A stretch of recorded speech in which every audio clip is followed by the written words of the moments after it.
Comment est la maison? Parce que vous avez pu rentrer à l'intérieur de la maison? J'y suis actuellement. Ah oui. Et oui, et donc j'y suis rentrée hier soir, donc avec la police évidemment, un huissier de justice, et j'ai pu constater les dégâts C'est-à-dire? qui sont nombreux. Quels dégâts? Alors les dégâts, les lits démontés, cassés ou cassés, je ne sais pas encore tellement il y a de désordre. Les meubles, les lits donc de mes parents qui appartenaient à mes grands-parents et à mes parents, les armoires à l'identique, plus d'armoires, cassées, démontées, plus de portes. Voilà. Excusez-moi, Monsieur Roland, il doit revivre dans cette maison ou c'est juste pour la vendre? Il va la Ça vendre. sera pour la vendre. Donc il faut tout virer, quoi. Mais même si vous voulez y habiter, ce n'est plus possible. Ah d'accord, oui, on est d'accord. C'est invraisemblable. Mais là, faut tout virer. Là, Mais comment expliquer ils aient tout cassé? C'était qui ces squatteurs en fait? Je pense d'une mouvance. Je ne sais pas exactement. Quoi, une mouvance Zadiste peut-être. Je sais pas. Je ne peux pas vous dire. Et non, pourquoi tout casser? C'est ça, je comprends pas. Tout est abîmé. Il y a de la nourriture qui jonche le sol. Il y a voilà. Mais Diane, qu'on comprenne c'est à vous de nettoyer tout ça en fait. Mais Diane, oui. Qu'on comprenne bien comment ça s'est résolu cette histoire, parce que ce sont les voisins qui ont fait pression, mais il y a la police qui était présente quand même. La police, lorsqu'ils m'ont contacté, qu'ils étaient sortis en fait. Ouais. Ah d'accord. Donc je suis rentrée avec la police. D'accord. La police casquée, enfin tout. Mais comment s'est procédé l'évacuation des squatteurs? Racontez-nous comment ça s'est fait avec les voisins. Je ne sais pas. Avec les voisins, je ne sais pas. Je n'étais pas sur place et on m'a contacté pour me dire qu'ils étaient partis. Donc j'ai pris mon véhicule et je me suis rendue sur place. D'accord. Et donc j'ai pu constater tous ces dégâts. D'accord. Je constate encore des cigarettes qui jonchent le sol, du verre cassé, des assiettes cassées, des matelas, même le sol, il y en a, c'est innombrable. Ah oui, il y en a beaucoup. Ah oui, c'est voilà. C'est ce qu'on appelle vraiment un squat. Voilà. Mais comment va Roland, votre papa? Mon papa, il est soulagé, mais bon, je pense qu'il faut qu'il se remette. Parce que, oui, il avait des problèmes cardiaques. Et, ça l'a pas arrangé. Ça l'a perturbé, oui, tout ça, bien sûr. Oui, mais à 88 ans, vous voyez, c'est pas facile. C'est vraiment une situation révoltante, affligeante. Voilà, c'est toute mon indignation que je vous communique. Mais écoutez, merci d'avoir témoigné en direct dans les GG, Diane. Merci beaucoup. Merci. D'avoir été avec nous. On va beaucoup. Merci. Isabelle Saporta. D'abord, je trouve que Diane, elle est très digne. Hein. Elle n'est pas virulente, elle n'est pas en colère, elle est très digne. On voit qu'elle est très émue et ça, je dois dire que ça doit tous nous toucher. Ces histoires de squat, c'est vraiment très perturbant parce qu'on en vient toujours à la même histoire qui est au fond que les squatteurs sont toujours beaucoup plus protégés que les victimes qui veulent récupérer leurs biens. Alors cette législation partait certainement d'un très bon sentiment, mais on se retrouve dans des situations qui sont complètement inextricables, où au fond, là, vous demandiez pourquoi les policiers étaient là. Les policiers étaient là, finalement, pour que ça ne dégénère pas avec les voisins. Sauf que si les voisins n'avaient pas été là pour se faire justice, au fond, il n'y aurait pas eu de happy end sur cette histoire. Donc, est-ce que ça peut continuer comme ça avec, au fond, une loi qui favorise à ce point les squatteurs et qui pousse les gens dont la maison est squattée à se faire justice soi-même. Enfin, pour moi, c'est la fin de la fin, quoi. Alors, la loi a changé. Se faire justice soi-même, c'est dramatique. Il faut reconnaître que, justement, comme il y avait des gens qui profitaient des failles de cette loi ou des effets pervers, la loi a changé récemment. On avait d'ailleurs le député qui a fait changer la loi.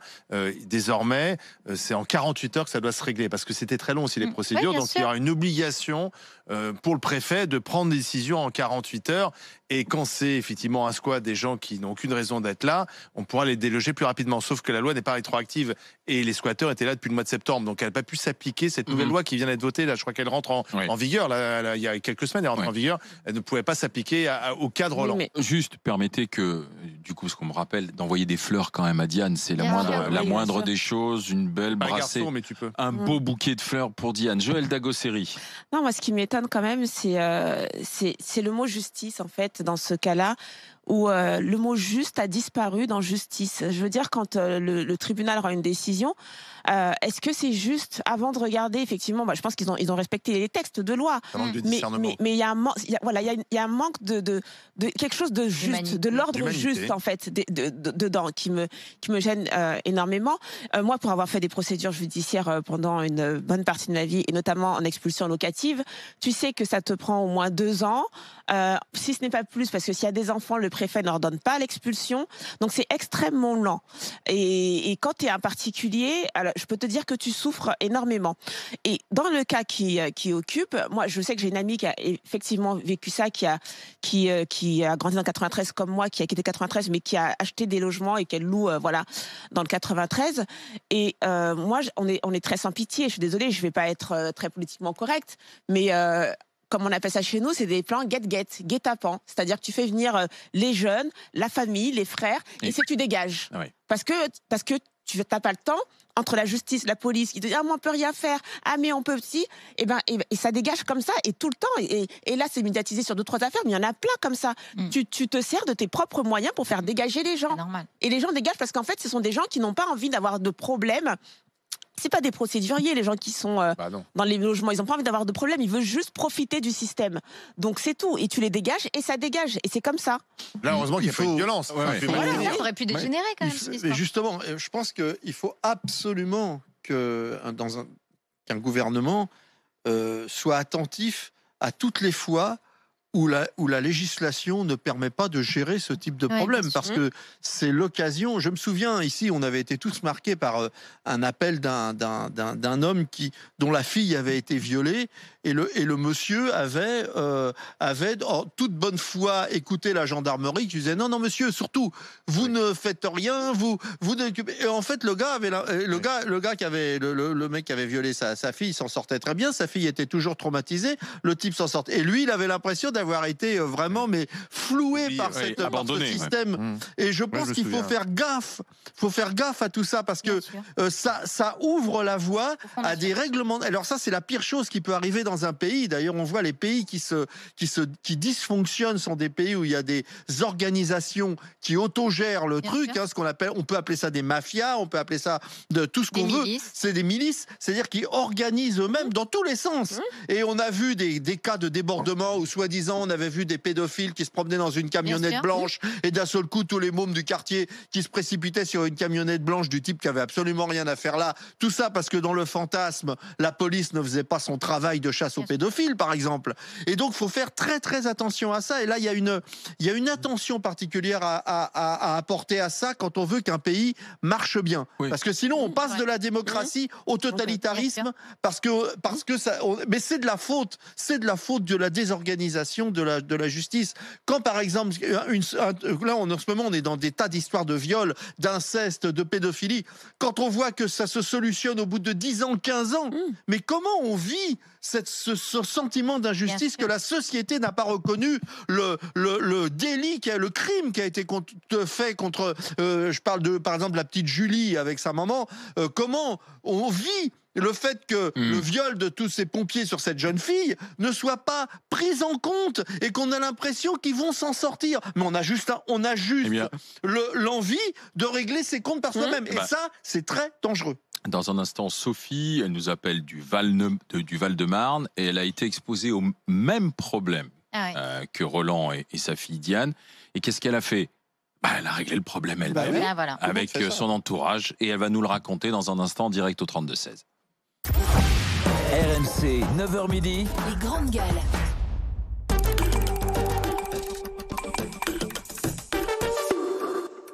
Bonjour, le temps est agité. Dans la gorge d'Alice, on observe une vague d'irritation au sud et une pluie de picotements. Dès les premiers signes d'un mal de gorge peu intense et sans fièvre, l'Isopain mot de gorge cétylpéridinium lysozyme combat l'infection localement et soulage la gorge. L'Isopain mot de gorge, de tout temps avec votre gorge. Tout médicament peut exposer à des risques, parlez-en à votre pharmacien. Après 50 ans, on n'hésite pas à faire des rencontres en ligne. D'ailleurs, tout le monde le fait. Alors je me suis dit pourquoi pas moi. Plus d'1,5 million de célibataires ont essayé 10 ans demain. Pourquoi pas vous?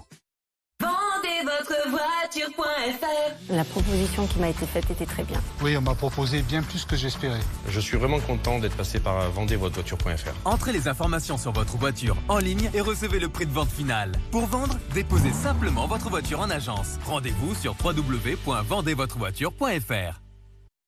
Les Furets vous accompagnent pour changer de fournisseur d'électricité et de gaz. On peut toujours compter sur lesfurets.com. On est là pour vous aider. Chérie, on joue au Super Loto? J'ai déjà tout avec toi, bébé. C'est 13 millions quand même. C'est quoi? On va jouer ton anniv, le 12. C'est le 4.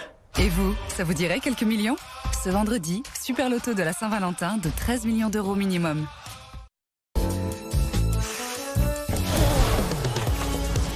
Faites la chasse au virus du rhume. Nouveau Physiomer Stop Virus réduit la charge virale jusqu'à 99%. Physiomer Stop Virus traite et soulage le rhume. Dispositif médical dès 4 ans. En France, plus de 20 millions de personnes souffrent de surpoids ou d'obésité. Et évidemment, ce n'est pas sans risque pour la santé. Moi aussi, j'étais en surpoids et même en obésité pendant plus de 20 ans. Vous vous rendez compte, 20 ans? En à peine 6 mois, grâce à Comme J'aime, j'ai perdu 15 kilos et j'ai retrouvé un IMC normal. Alors vous aussi, vous pouvez savoir si vous êtes en situation de surpoids ou d'obésité en moins d'1 minute. Rendez-vous sur comej'aime.fr pour calculer gratuitement votre IMC. comej'aime.fr.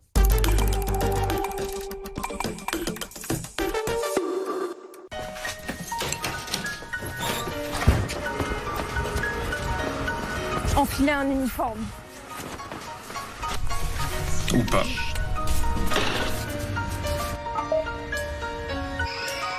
Courir dans tous les sens. Ou rester immobile. Faire des gestes maîtrisés.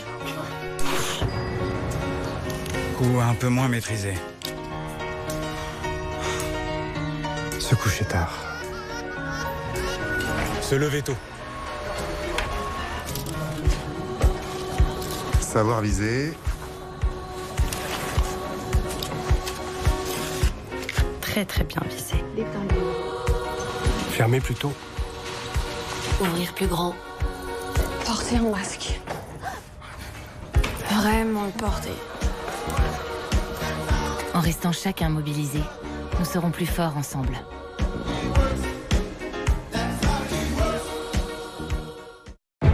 Ce soir, UPS, La Poste, deux colosses de la distribution de colis en France et à l'international. Le développement du e-commerce, c'est une révolution absolue. UPS, une des plus grandes organisations logistiques au monde. On essaye de travailler aussi vite que possible pour pouvoir alimenter le système. Avec 23 milliards de colis distribués par an. C'est un groupe qui emploie 250 000 personnes. La Poste s'adapte et innove en permanence. Les défis auxquels on est confronté, c'est la logistique. Ne pas livrer n'est même pas une option. Le drone est particulièrement adapté pour aller livrer des zones difficilement accessibles. Soirée spéciale Inside les géants de la distribution, ce soir à 21h05 sur RMC Story, Canal 23.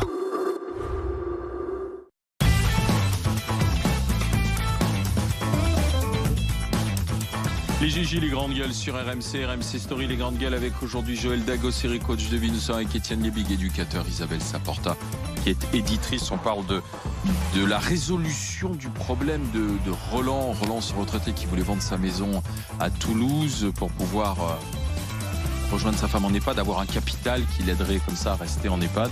La décision de justice avait été tombée en faveur des squatteurs et on a compris que ce sont les habitants, les jeunes surtout du quartier qui ont mis un coup de pression sur les squatteurs en disant écoutez, on sait où vous êtes, on se voit tous les jours, donc il vaut mieux que vous sortiez de la maison, parce que sinon ça va mal se passer.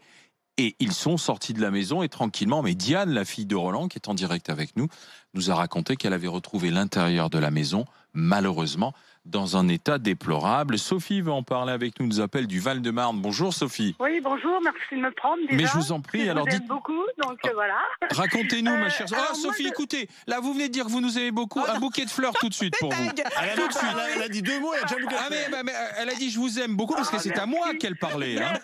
Merci. T'as le portefeuille large. Merci beaucoup. Voilà. Alors moi, je suis agent immobilier et j'avais une maison à vendre. Cette maison, elle était squattée par une bande de jeunes qui avaient 12 chiots, qui hurlaient à la mort, qui avaient la gale d'ailleurs, entre parenthèses en plus. Et donc, ils ont pourri la maison. C'était une très belle maison. Ils l'ont pourrie, mais surtout, il y avait un pas possible avec les chiots. Donc, les gens du quartier voulaient évidemment qu'ils partent. Ça commençait à beaucoup s'échauffer parce que les voisins arrivaient avec des barres de fer. Ils auraient bien aimé les virer vite fait, bien fait, Manu et Paris. La police venait parce que effectivement ils étaient appelés pour tapage nocturne. En fait, il n'y avait pas grand-chose d'autre à faire, etc. Ils venaient, mais comme les jeunes sont très organisés, ces bandes-là, ils avaient le papier de la CAF qui leur donnait l'adresse du domicile. Donc la police ne pouvait rien faire. Donc moi, je suis venue dans la maison, je leur ai expliqué, alors c'était l'horreur, je marchais sur les crottes de chien, il y en avait partout, enfin c'était immonde. Et puis, je leur ai expliqué, j'ai essayé de leur expliquer que la famille qui vendait la maison, c'était une succession, qu'ils n'avaient pas beaucoup d'argent. Ensuite, je leur ai expliqué que moi, je devais faire mon boulot, comment on allait sortir du truc, etc. Et comme c'était l'été, je leur ai dit, écoutez, si vous partez, c'est pour ça que moi je suis pour faire, entre guillemets, justice moi-même, ça veut dire essayer de trouver des solutions. Je leur ai expliqué, je leur ai dit, écoutez, c'est l'été, vous avez qu'à aller sur la Côte d'Azur squatter, moi je vous donne une tente Quechua, et puis vous partez. Et les gars, ils ont fini par me dire, écoute, toi, tu nous envoies pas à la police, texto, je suis âgée pourtant, tu nous envoies pas à la police, t'es sympa, on est d'accord. Alors, il faisait le jour du départ, j'ai fait venir quelqu'un pour murer la maison en me disant ils vont pas partir eux et les autres vont arriver. Ouais. Donc voilà, je fais murer la maison. Écoutez bien la suite. Je leur offre, comme je les ai trouvés en train de faire un beau petit barbecue avant de partir dans le jardin, je leur ai offert même une bouteille de rosé tellement j'étais contente en plus de la tente en me disant ça y est, ils partent, ça y est, voilà, pour la famille et tout, parfait. Seulement 2 jours après, donc après le week-end, le lundi ou le mardi, je vois arriver à l'agence 3 policiers qui a viré ces personnes. Et en fait, comment avez-vous fait? Pourquoi avez-vous fait virer ces personnes? Avez-vous utilisé la force? C'est dingue. Et là, c'était la 4e dimension. Je leur ai demandé si vraiment on était... j'ai dit, attendez, j'ai fait votre travail, je l'ai fait gentiment, on leur a pas tapé dessus. Ça allait être le pugilat dans le quartier. Et vous êtes là, vous êtes à 3 pour me demander pourquoi je les ai... Voilà, comment j'ai fait. Et c'est là où ça va pas. Et alors, par contre, là où c'est incroyable, c'est que les jeunes, en partant, ils m'ont dit, tu sais, t'es sympa, nous, on a une liste de maisons. Si tu veux les vendre ou si tu veux faire pareil, nous, on te les donne parce que t'étais trop gentil, t'étais trop sympa, toi. Non mais attendez. Ils sont donc organisés, ils ont une liste de... Mais comment est-ce qu'ils récupèrent cette liste de maisons et autres alors là, je vais vous avouer, aucune idée parce que j'allais pas faire de l'argent là-dessus. Parce que moi je suis pas comme ça, donc j'aurais dit non, t'es gentil, tu t'en vas, moi j'ai rien à voir avec vous, voilà. Et puis voilà, on reste voilà. Mais en fait, il suffit surveiller les maisons fermées, surveiller les maisons fermées et aller au cadastre. Maintenant, il n'y a plus besoin d'aller au cadastre, on le fait de chez soi et on regarde qui est le propriétaire. Ensuite, on négocie. Et si le propriétaire ne répond pas parce que c'est par exemple en général des successions qui se passent mal, c'est-à-dire qu'il y a 3 enfants et aucun veut vendre, à ce moment-là, la maison elle est inoccupée des fois pendant 10 ans, 15 ans, 30 ans. Sophie, quel est le profil de ces jeunes alors? C'était des jeunes dreadlocks. Enfin bon, moi je parle parce que j'ai 67 ans, alors je parle comme voilà. Mais c'était des petits jeunes dreadlocks. Ils étaient cool, hein. Et ils sont partis avec leur caddie Carrefour, les chiots dans le caddie, leurs petites affaires. Et voilà, ils ont laissé la maison dans un état. Alors j'entendais cette dame là tout à l'heure qui parlait de sa maison. Et c'est vrai, tout était cassé, tout était dégueu, mais c'était vraiment ignoble. C'est des panques à chiens, Et alors ils sont partis, alors c'était des jeunes, mais alors ils étaient... Et alors les gens du quartier, ils en avaient rien à faire parce qu'en fait, ils m'ont expliqué leur technique, parce que moi j'étais très naïve, moi je savais pas trop tout ça. Et Eh bien, ils m'ont expliqué, ils m'ont dit, oh, tu sais, on appelle la CAF et puis là, on a une adresse, et ben on peut pas nous virer. Hein. De toute façon, ils peuvent toujours. Et alors la police, ils peuvent venir et toujours nous donner des amendes. Je comprends pas ce que c'est que ce papier de la CAF là. Ça veut dire que quand vous téléphonez à la CAF, par exemple, ou aux allocations familiales, et que vous voulez, par exemple, un document. Vous leur dites j'habite à telle adresse, j'ai besoin de tel document, et ben ils vous envoient un papier à cette adresse-là. Un enfant en général, mais et donc ensuite, fort de ce papier vous ne pouvez pas être viré c'est considéré comme étant votre domicile, vos lieux de résidence, quoi. Au bout d'un certain nombre de jours. Donc c'est pour ça que la police à l'époque la police ne pouvait pas les virer. J'ai bien compris. Mais il y a énormément de maisons qui sont squattées où personne ne réclame rien. C'est-à-dire que je te dis, ça fait 30 ans qu'elles sont abandonnées. Oui, bien sûr. Non, mais et puis alors, ils étaient hyper cool. Ils étaient gentils avec moi. Moi, ils ont été adorables. Des punks à chiens, quoi. Des babes. Mais voilà. Et en fait, voilà.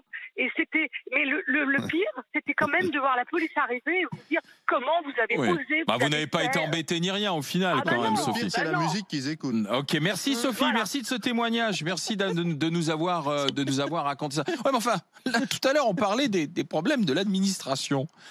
Si tu veux, ça paraît tellement facile d'obtenir finalement un papier de la CAF, comme quoi c'est ton lieu de résidence. Je voudrais dire quand même qu'il y a deux choses qui ne sont pas faciles dans ces cas-là, c'est de faire revenir l'électricité. Ça, c'est pas facile parce qu'en général, l'électricité, le compteur a été retiré et on peut pas faire retirer. Et l'eau. Et très souvent, ces maisons-là n'ont ni l'eau ni l'électricité. C'est-à-dire qu'elles sont squattées par des gens qui vont chercher l'eau dans un bistrot ou dans une fontaine s'ils ont la chance d'avoir une fontaine et qui n'ont pas d'eau chez eux. Et donc, c'est vrai que les conditions sont quand même des conditions spartiates, ce qui explique aussi des fois les situations dans lesquelles ils sont. C'est souvent des maisons, et c'est vrai que le repérage des maisons fermées pour les occuper. Après, je te dis, on regarde sur le cadastre à qui elles appartiennent, et très souvent, on voit qu'elles sont fermées depuis 20 ans. Donc, on les rouvre, on rentre dedans, mais c'est vrai qu'il n'y a ni eau ni électricité. Donc, c'est pas non plus le château de Versailles. C'est des conditions. Oui, mais enfin, peu importe, c'est une violation d'un bien qui est un bien privé. Il y a une effraction. Si personne ne vient, ça peut durer 10 ans. D'accord, oui, mais cette dame qui était agent immobilière, si tu veux, qui a des maisons qui se retrouvent bon nombre de fois dans ce genre de situation de non-vente et d'indivision. On ne sait jamais, elle a besoin de disposer de ce bien qu'elle met à la vente aussi. Donc c'est pas normal qu'elle se retrouve ensuite avec les policiers qui viennent lui demander des comptes sur la manière dont ça s'est terminé, quoi. Donc il y a plutôt intérêt qu'effectivement que ce changement de la loi fasse que toutes les procédures soient facilitées et rapidement exécutables. En théorie, on vérifiera. On vérifiera si la nouvelle loi répond à tous ces problèmes. On vérifiera si ça le permet, bien sûr. Pourquoi est-ce que je vois ma productrice, la productrice Anaïs, dans le coin du studio? Oh, des fleurs. Oui. Des fleurs magnifiques que j'ai décidé, parce que c'est les miennes cueillies dans mon jardin ce matin, de vous offrir. Ah bah super, merci beaucoup. À Joël et pour Isabelle. À Isabelle. C'est trop gentil. Toi, rien. T'en as pas besoin. Il est magnifique, tu peux nous le décrire, ce bouquet, pour ceux qui nous écoutent? Il est magnifique, effectivement, il y a des roses, il y a des renoncules, il y a de l'eucalyptus, il est très très beau, c'est vraiment un rose, renoncules, très jolie couleur, bouquet de saison, des fleurs issues des petits commerces de proximité, bouquet de fleurs de France et de saison. Joël. Oui, je suis très émue. C'est raccord avec ton maquillage, en plus. Oui, vous avez bien fait. Non, je suis très émue, là c'est mon premier bouquet de fleurs de l'année. Oh, merci beaucoup. Et ce n'est pas le dernier. J'ai envie de faire un petit salut, là je suis bien. Miss France. Non plus que ma couronne. C'est trop beau. Laurent Neumann, s'il vous plaît. Que va-t-il se passer entre midi et 3 sur ça vous a plu, mademoiselle, ce petit cadeau? Ça me fait plaisir. Je vous assure que ça me fait très plaisir. Récupérateur, il ose tout, en fait. Bon, mais c'est pas Emmanuel Le Chip qui lui offrira des fleurs. Absolument. Non, mais je vais penser à offrir des roses à Emmanuel Le Chip, ça va lui faire plaisir. elle peut se bronzer. Ah oui. Non, mais normalement, c'est à Laure de nous offrir des fleurs, peut-être. Bon, dans Neumann Le Chip, il y a plein de choses aujourd'hui. Ça va être très très riche. Tiens, 2 questions. Vous avez vu les cas de variants brésiliens, sud-africains au Moselle, l'explosion des variants anglais à Dunkerque. Est-ce qu'il faut prendre des mesures locales pour éviter un confinement national? Ça fait débat, il y a plein de questions à se poser. Est-ce que c'est faisable d'ailleurs? On vous attend au 32-16. Autre question, la violence des mineurs. Vous avez vu ce petit débat qui commence à monter? Tiens, et si on abaissait la majorité pénale à 15 ans? Pour ou contre? Emmanuel Le Chip, lui, il est à fond pour. Je suis à fond contre, mais encore faut-il avoir des arguments. On vous attend au 32-16, on va en débattre. C'est No Man Le Chip, c'est dans un instant. Sur RMC, RMC Story en direct, juste après les GG, juste après les grandes gueules. Dans un instant, le grand oral des GG, à tout de suite. RMC jusqu'à midi. Jusqu'à midi, les grandes gueules.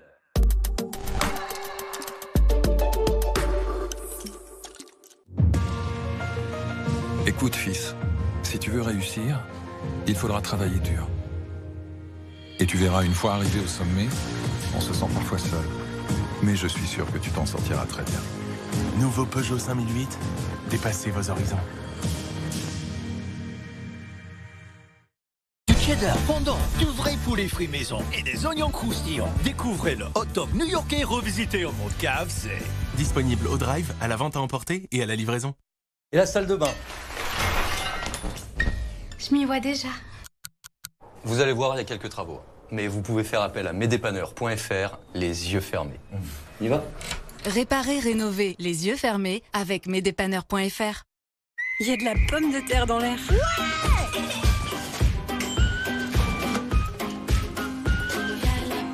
En ce moment, c'est la fête de la pomme de terre. Gagnez de nombreux cadeaux. Autohéros, achetez votre voiture d'occasion facilement en ligne. Découvrez une sélection de voitures garanties. Parcourez l'offre en détail et visitez l'intérieur comme si vous y étiez. Convaincu ? Vous commandez. Autohéros livre gratuitement. Et vous êtes couvert avec le retour sans frais sous 14 jours. Autohéros, achetez votre voiture facilement en ligne. Il a l'air différent. Il est différent, tu vas voir. Ok, c'est une photo ? Non, des photos. Et pour la vidéo ? Tu peux filmer en 8K, c'est mieux qu'au cinéma. Donc tu peux créer des photos sublimes depuis une vidéo. Pas mal. Et pour la batterie ? C'est bien assez pour suivre ton rythme. Ça, c'est différent. Et t'as encore rien vu. La guerre est finie, mais les Français ont toujours faim. En 1949, Édouard Leclerc débute son combat pour le pouvoir d'achat et passe en direct avec les producteurs. Les prix chutent de 20%. Le mouvement Leclerc est né. Au début des années 80, la culture n'est pas accessible à tous. Alors Leclerc lui fait de la place dans ses rayons. Aujourd'hui, il faut rendre accessible une alimentation de qualité, permettre à chacun de défendre son pouvoir d'achat, prendre soin de la planète. Le mouvement Leclerc, ce sont 587 entrepreneurs indépendants qui ont décidé de faire avancer leur époque. Leclerc.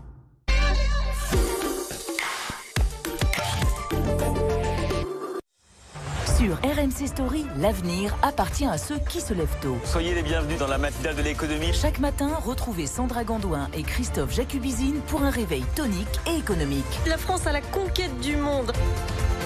Au programme, un tour d'horizon de l'économie française et internationale. Les dégâts économiques pourraient être considérables. Et des interviews de grands patrons et d'entrepreneurs avec les success stories de la France qui bouge. Formidable preuve de l'excellence française. Good Morning Business du lundi au vendredi à partir de 6h sur RMC Story, Canal 23. Nous entrons dans une nouvelle ère de découverte. Et je suis impatient de voir ce que demain nous réserve.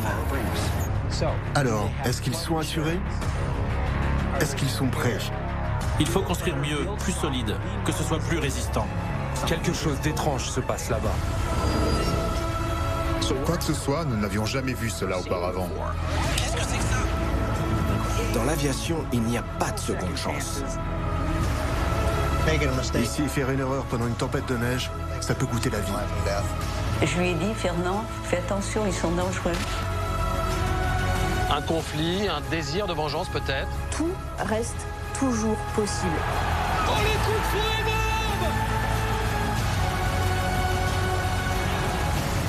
énormes! RMC Story, la chaîne des histoires vraies.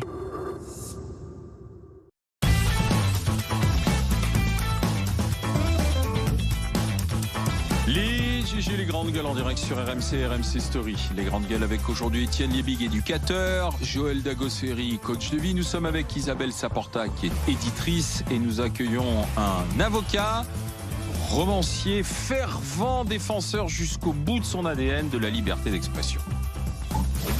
RMC, le grand oral des grandes gueules.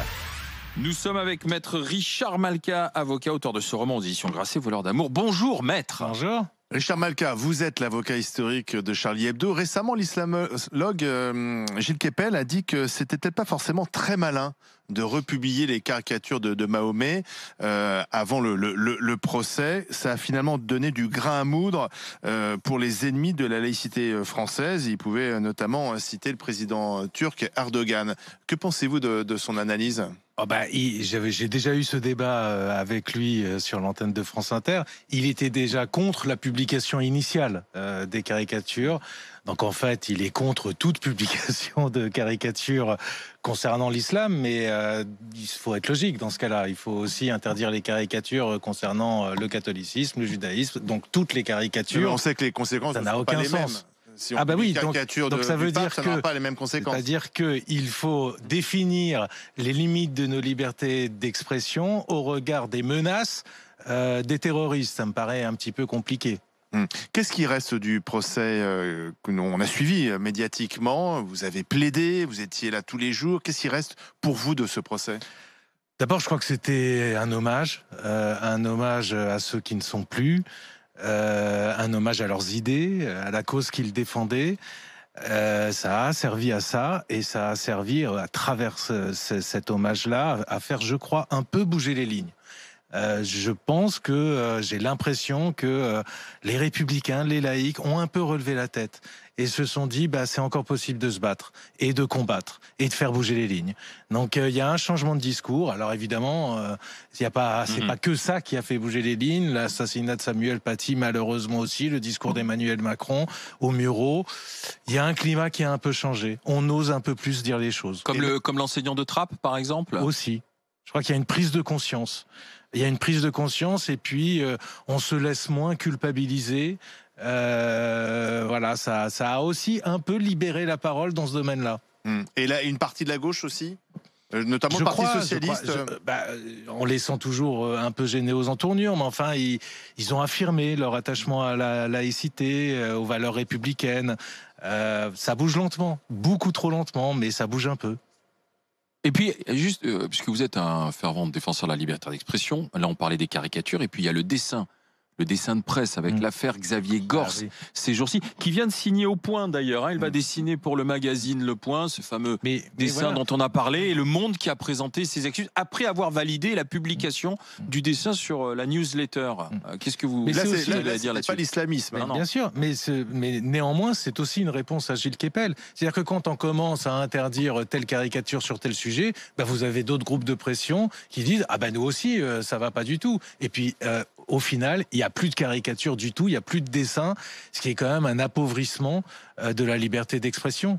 Et surtout dans un pays comme la France, où il y a une vraie tradition de la caricature politique, sociétale. C'est-à-dire qu'on ne parle plus, on ne débat plus, on ne va plus là où ça fait mal. Parce qu'il y a toujours une communauté qui va se sentir offensée. Toujours. Ou une association. Ouais. Non, mais c'est tout le paradoxe avec tout ce qu'on peut lire sur Twitter, tout ce qui se déverse sur Twitter. Et en même temps, on a cette restriction, cet entonnoir là sur les médias dits classiques, les éditeurs classiques. Il suffit d'un peu de courage pour. En plus, là, franchement, les dessins de pingouins, c'était pas Charlie Hebdo non plus. Non. Et on peut pas. Et personne ne demande au monde de faire du Charlie Hebdo. Sauf les pingouins. Enfin, il y a une association de pingouins qui a fait la gueule. Mais bon, on est arrivé là, mais c'est le New York Times aussi. C'est-à-dire que ça fait du bruit, ça fait des scandales, ça fait de la peine à quelques-uns. Donc on fait plus, on arrête.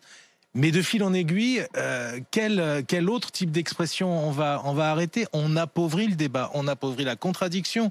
Il y a une espèce de... effectivement, dans les journaux traditionnels, on a peur de tout. Et alors, parallèlement, sur les réseaux sociaux, c'est le grand déversoir.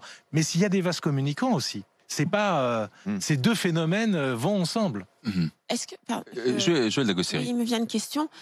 Souvent, on parle de liberté d'expression, notamment dans les écoles où on veut justement réenseigner la liberté d'expression. Et je me demande, est-ce que c'est pas plutôt l'humour qu'on devrait réenseigner? Est-ce que c'est réellement la liberté? Non, mais je veux dire, est-ce qu'on ne devrait pas l'humour noir, l'humour qui pique, voilà, enfin le second degré, et le second degré. Oui, voilà, exactement. Moi, je pense que au lieu de liberté d'expression, ça veut dire quelque chose, et en même temps, ça veut rien dire. Est-ce qu'on pourrait pas plutôt aller sur quelque chose de plus concret, c'est-à-dire même, alors ça peut être dans des cours de théâtre ou quoi que ce soit, mais qu'est-ce que l'humour? Quelles sont les différentes formes d'humour? Je pense qu'il y a peut-être une piste de ce côté-là, non? Vous avez absolument raison, et on a essayé de créer à Charlie Hebdo une association Dessiner, Créer, Liberté, qui va précisément, qui fait ce que vous dites, qui va dans les écoles, qui va dans les lycées, et qui apprend à lire, y compris un dessin, une caricature, comment ça se lit, dans quel contexte, parce que c'est jamais comme ça répond toujours à quelque chose. Il y a un apprentissage, parce qu'effectivement, on est de plus en plus allergique à l'humour, à l'autodérision. Mais c'est ça, à l'autodérision. Mais ne serait-ce que sur le Covid, si vous faites une blague, tout de suite, on vous dit vous vous moquez des 400 morts par jour, vous moquez des gens qui ont des séquelles. Enfin, c'est terrible, quoi. Stop. C'est terrible, mais à un moment, on a peur.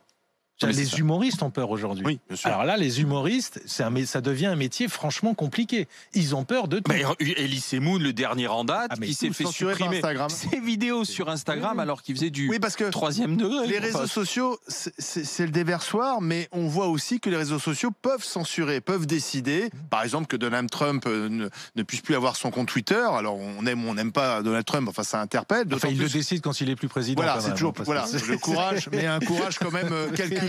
Voilà. Ouais, mais ils avaient enlevé ces tweets quand même pendant la campagne sur le Covid, etc. Est-ce que c'est aux réseaux sociaux de dire ce qu'on a le droit justement de publier ou non? Moi, je ne pense pas. C'est d'ailleurs pour ça que le Conseil constitutionnel a censuré la loi de Laetitia Avia. Vous pouvez pas donner les clés de la liberté d'expression à des GAFA qui, en plus, raisonnent en termes de loi américaine et pas de culture française, et qui, alors, laissent les menaces de mort, par exemple, contre Mila, ça pose aucun problème, mais pas Donald Trump. Enfin, on comprend plus comment ça fonctionne chez eux, quoi.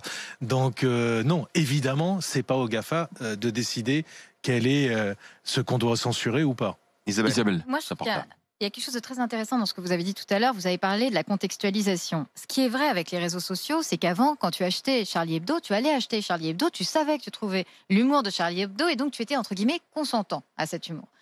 Pareil, effectivement, quand tu vas dans une salle de théâtre, tu vas écouter tel ou tel humoriste et donc tu sais, au fond, ce que tu attends. Là, le problème, au fond, des réseaux sociaux, c'est que tu as cette espèce de nivellement où tu te retrouves face à quelque chose auquel tu n'adhères pas et que tu ne recherches pas.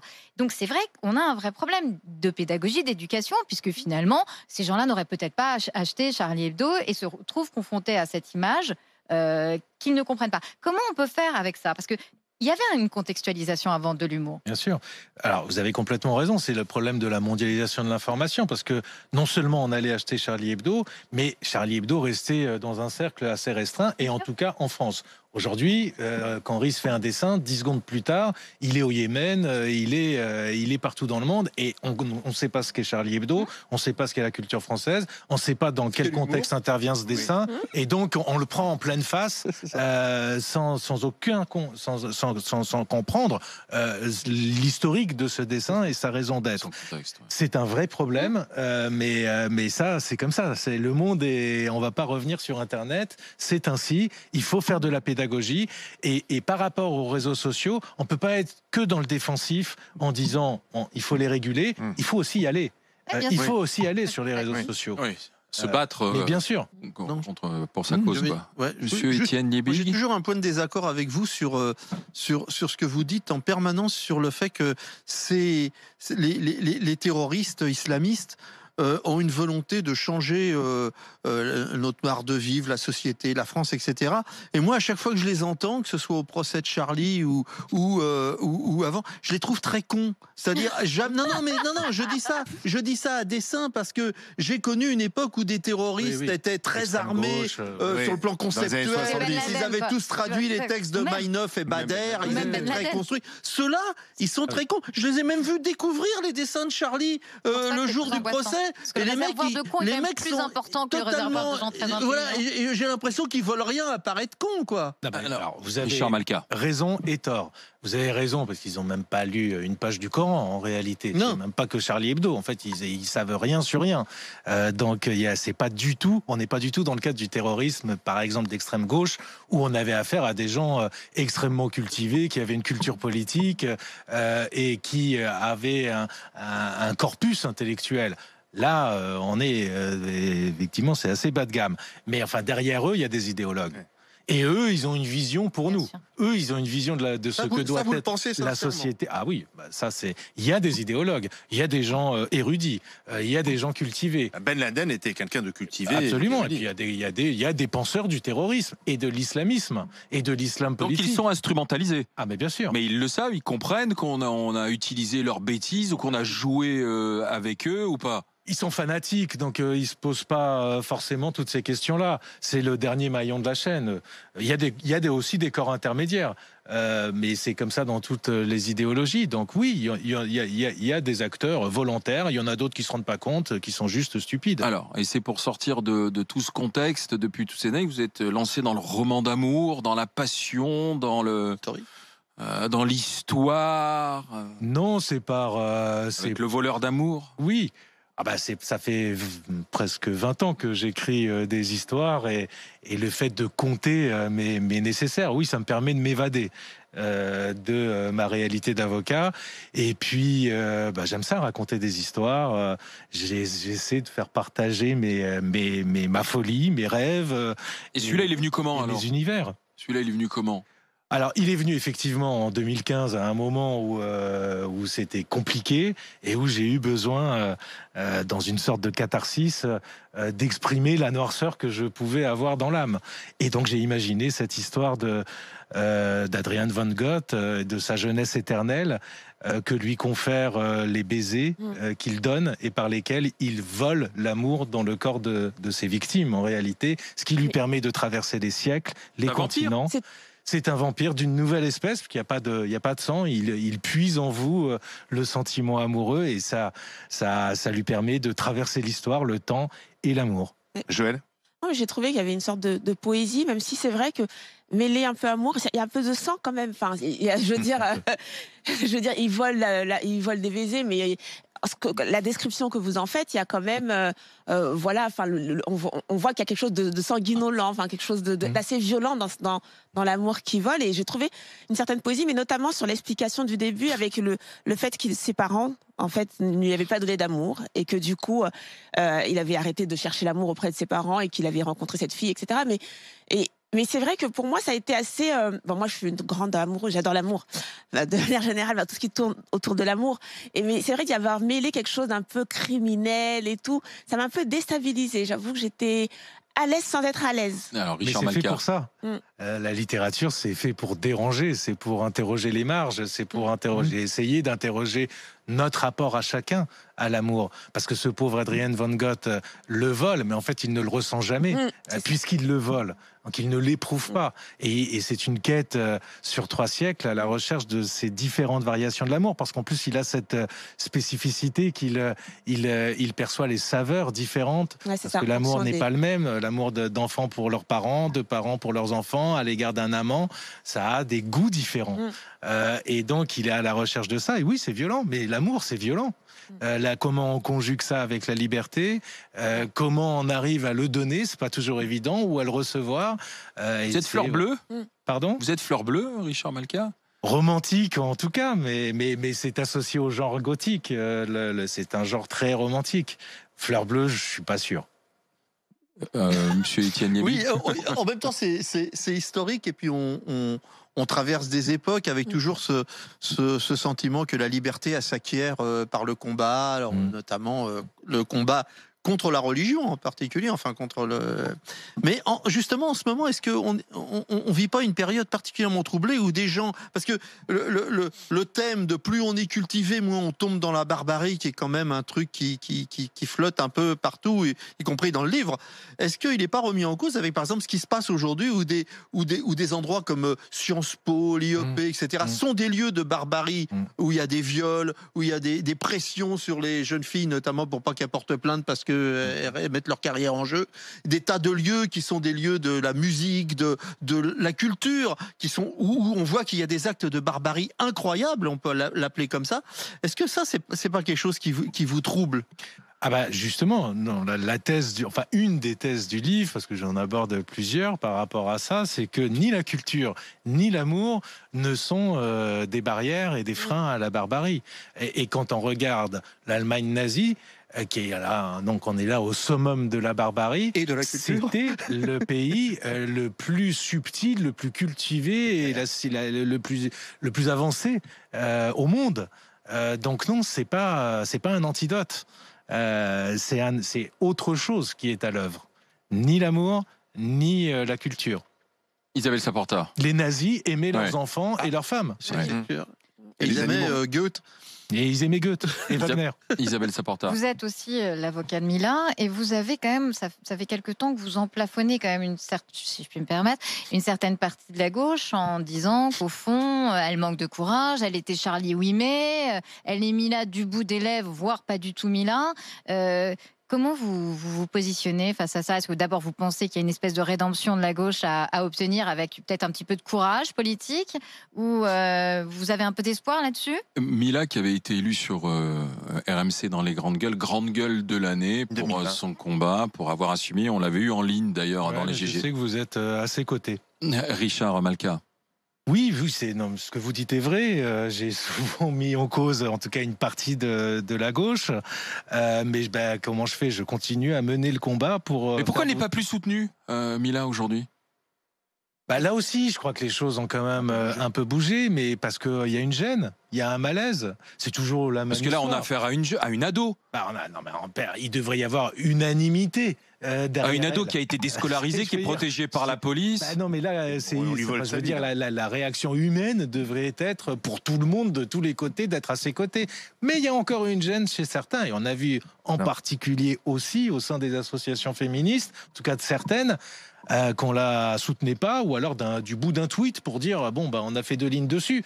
Pourquoi? Parce que alors je sais pas, c'est-à-dire que quand les agresseurs victimaire, c'est ça, il y a une concurrence victimaire au fond quand les agresseurs quand on se dit que les agresseurs sont musulmans, dans ce cas-là, on dit rien. Mais enfin, les femmes qui sont menacées de mort ou violées ou agressées, ça reste un viol, une agression ou une menace de mort, quel que soit leur auteur. Le féminisme, c'est pas pour certaines victimes et pas pour d'autres. Il y a 5 individus qui ont été interpellés, qui ont été placés en garde à vue, qui étaient donc accusés d'avoir harcelé et menacé de mort Mila sur les réseaux sociaux, 18 à 29 ans, dans des départements différents. Forcément, ils se connaissent pas, c'est chacun dans leur coin.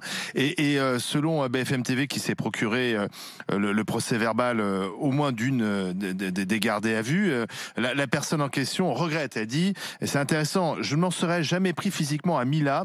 J'ai écrit ces menaces sous le coup de la colère. C'est un cri du cœur inapproprié que j'ai eu. Jamais je ne l'aurais touché. Je ne suis pas fier de moi. Je regrette mes propos et je fais mes excuses à Mila. Bon, alors d'abord, BFM TV en sait plus que moi, parce que moi, en partie civile, j'ai pas accès à la procédure, donc je ne sais rien de ce qui s'est passé ces derniers jours. Tant mieux s'il y a une rédemption, une prise de conscience, des excuses. Évidemment, je ne peux que m'en réjouir. Tant mieux, c'est pas toujours le cas. Non, mais ça dit aussi quelque chose de la façon dont les gens se sentent finalement tout puissants, autorisés à dire des choses qu'ils ne diraient pas dans la vraie vie. Il y a des moments où ils passent à l'acte quand même. Bien sûr. Ils savent même pas que c'est un délit. Il y a les deux. C'est-à-dire qu'ils sont étonnés quand on leur dit mais c'est pas permis de menacer de mort. Je me souviens d'avoir eu dans un salon un type qui est venu et qui m'a dit c'est vous que je traite sans arrêt de gros con. Et le gars me dit ça, et il dit mais en fait vous êtes plutôt sympa. Et le mec me dit je vous traite de gros con en permanence.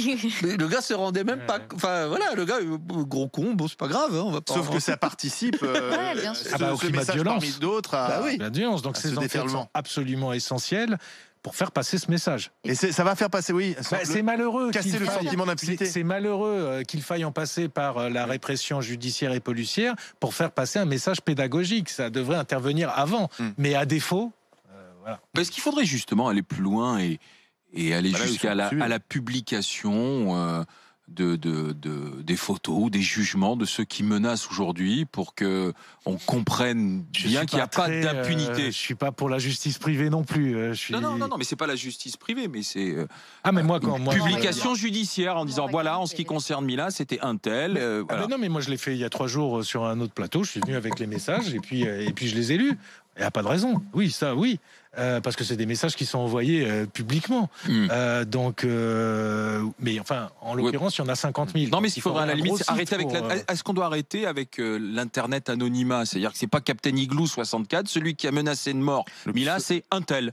Il y a une régulation indispensable, et on n'en est qu'au début, et ça passe par plein de possibilités, et en particulier par le fait d'imposer aux réseaux sociaux d'avoir un responsable légal en France. Je me tue à le dire depuis des années, ça n'est toujours pas le cas, et tant que ça ne sera pas le cas, il y aura toujours des problèmes. Merci Richard Malka de passer par le grand oral des GG. À lire. Un roman à lire, Le voleur d'amour chez Grasset. Merci d'être venu.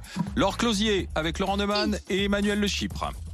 Absolument, ils sont très en forme, Laurent Neumann et Emmanuel Le Chypre. On va parler délinquance des jeunes, guerre entre bandes rivales. Est-ce qu'il faut abaisser la majorité pénale? Pour Emmanuel Le Chypre, c'est oui à crime d'adulte. Il faut des sanctions d'adultes. Pour Laurent Neumann, c'est non à 15 ou 16 ans. On est encore un enfant. On vous attend au 32-16. Neumann Le Chypre, c'est jusqu'à 15h.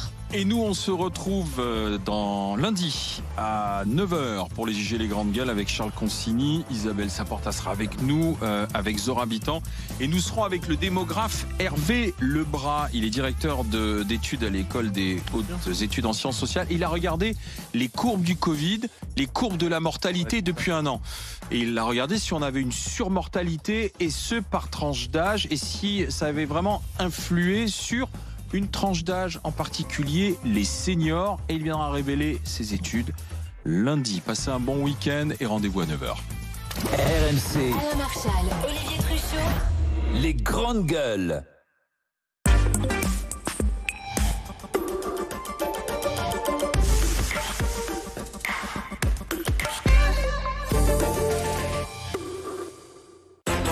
Des sujets qui fâchent et des sujets qui rassemblent, comme en famille. Neumann Le Chypre, tout de suite sur RMC Story.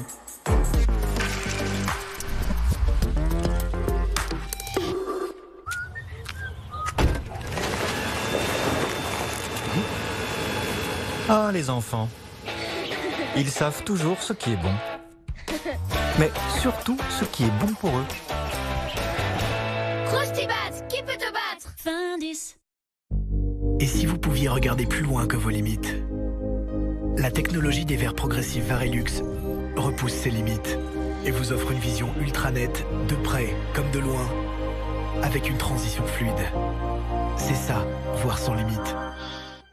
Varilux, un verre Essilor, dispositif médical. C'est le coup d'envoi. Le match débute. Inscris-toi sur PokerStars Sport. Jusqu'à 100 € remboursés sur ton premier pari. Victoire, défaite ou l'avare, I'm in.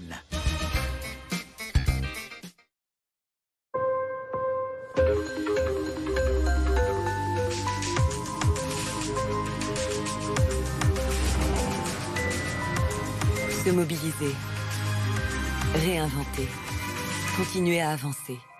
Pour nos 339 000 clients professionnels et entreprises, nous sommes mobilisés. C'est vous l'avenir. Société Générale. Puisé au large de Saint-Malo, 100% eau de mer et naturellement riche en minéraux, Physiomer lave et dégage votre nez efficacement. Physiomer participe à la protection contre les infections. C'est cliniquement prouvé. Physiomer, dispositif médical. Chez Jiffy, c'est le festival des petits prix. Le kit prêt à pousser à 5 €. Les 2 lampes solaires Dalé à 3,99 €. Les 24 bougies parfumées et sa bonbonnière en verre à 2,50 €. Les 40 bâtonnets d'encens à 1,50 €. C'est le festival des petits prix dans nos magasins et sur Jiffy Click and Collect. Jiffy, des idées de génie.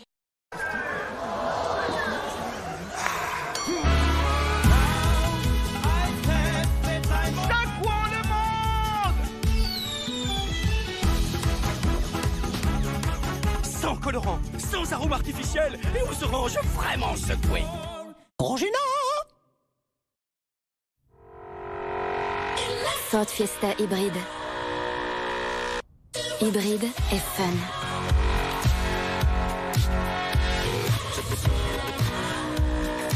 À partir de 149 € par mois. C'est le moment de passer à l'hybride chez Ford.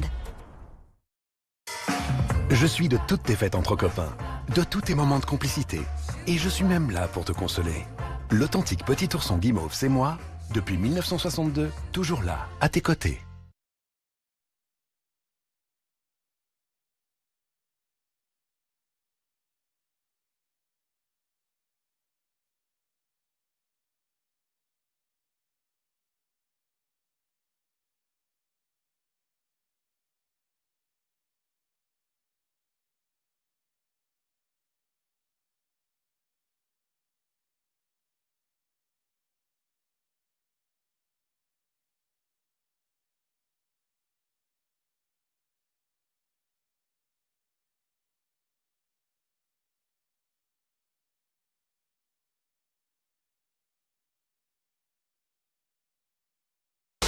RMC. Neumann le Chypre dans un instant sur RMC Story. On est ensemble jusqu'à 15h. L'affaire Yuri, ce garçon de 15 ans passé à tabac en plein Paris, pose la question des bandes rivales, un phénomène en pleine expansion. Selon un bilan de la police nationale révélé par Le Figaro, les affrontements entre bandes ont augmenté de 24% en 2020. Il y aurait 74 bandes dans le pays. Alors quelle réponse apporter? Certaines voix s'élèvent pour proposer d'abaisser la majorité pénale. Pour Emmanuel Le Chypre, c'est oui. À crime d'adulte, sanction d'adulte. Pour Laurent Neumann, c'est non. À 15 ou 16 ans, on est encore un enfant. Et vous, qu'en pensez-vous? On vous attend au 32-16, mais pour l'instant, il est 12h01. À la radio, sur votre portable, votre tablette, sur Internet. RMC. Les infos, Jamila Zegoudi. Bonjour Jamila. Bonjour Laure, bonjour à tous. La situation est très inquiétante en Moselle. Plus de 304 variants sud-africains et brésiliens ont été détectés ces 4 derniers jours dans le département. D'après le maire de Metz, l'option de la fermeture des écoles dès ce soir et avec une semaine d'avance sur les vacances scolaires est sur la table. C'est ce qui ressort d'une réunion hier avec le préfet, réunion à laquelle le député La République En Marche de Moselle a lui aussi assisté, Belkir Belhaddad.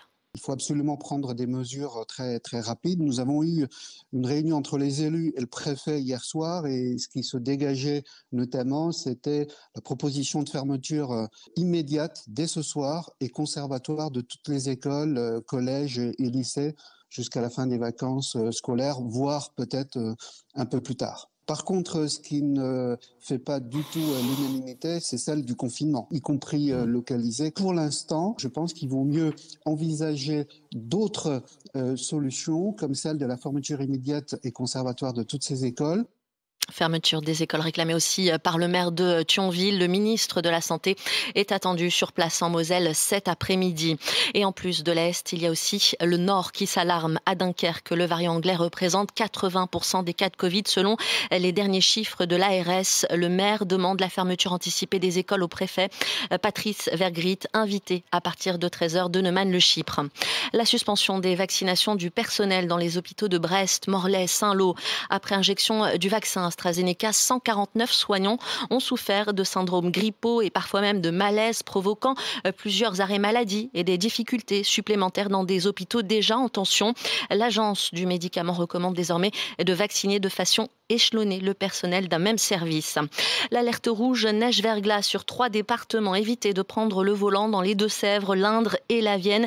Et si vous y êtes obligé, les véhicules légers sont limités à 70 km/h. Au total, 33 départements sont également placés en vigilance orange neige-verglas avec un fort risque de pluie verglaçante. Philippe est boulanger à Langueux dans les Côtes-d'Armor. Cet auditeur d'RMC a pris sa voiture ce matin et ça l'a vacciné. Il a interdit à ses salariés de faire de même.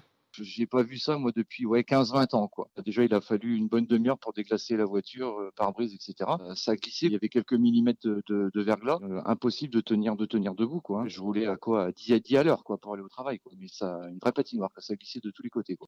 Et notez l'interdiction de rouler pour les poids lourds de plus de 3,5 tonnes dans plusieurs départements. Ça va mieux en revanche dans la Somme et en Seine-et-Marne qui sortent de la vigilance orange pour crues. C'est l'une des propositions les plus controversées de la loi confortant le respect des principes de la République. L'Assemblée a donné son feu vert à un encadrement renforcé de l'instruction en famille pour lutter contre le séparatisme. L'école à la maison soumis à une autorisation de l'État plutôt qu'à une simple déclaration. Et les courses du Quintet Plus, c'est sur l'hippodrome de Cagnes-sur-Mer à 13h50. Le pronostic de la Dream Team des courses RMC, leur favori est le numéro 4, l'Indomptable, leur outsider, et le numéro 2, Matandard. PMU, que les meilleurs gagnent. Jouer comporte des risques, appelez le 09 74 75 13 13, appel non surtaxé. RMC midi 4, c'est Neumann le Chypre. RMC, midi, 15h, Neumann Le Chypre. Laurent Neumann, Emmanuel Le Chypre et Laure Closier.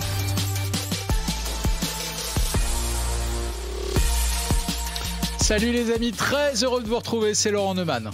Bon appétit tout le monde, c'est Emmanuel Le Chypre. Bonjour à tous, c'est Laure Closier, on est ensemble jusqu'à 15h sur RMC Story. Délinquance des jeunes, guerre entre bandes rivales. Est-ce qu'il faut abaisser la majorité pénale? C'est notre question jusqu'à 13h. Et puis, visiblement, les pouvoirs publics sont inquiets parce que on observe une explosion des cas de variants anglais à Dunkerque, notamment, explosion des cas de variants en Moselle, les variants brésiliens et sud-africains. D'où la question qu'on vous pose, qu'on se pose pour vous dire la vérité. Est-ce qu'il faut envisager des mesures locales de reconfinement, de fermeture des écoles, de fermeture de tous les magasins les week-ends, par exemple, mais localement? Oui ou non? On attend votre avis au 32-16.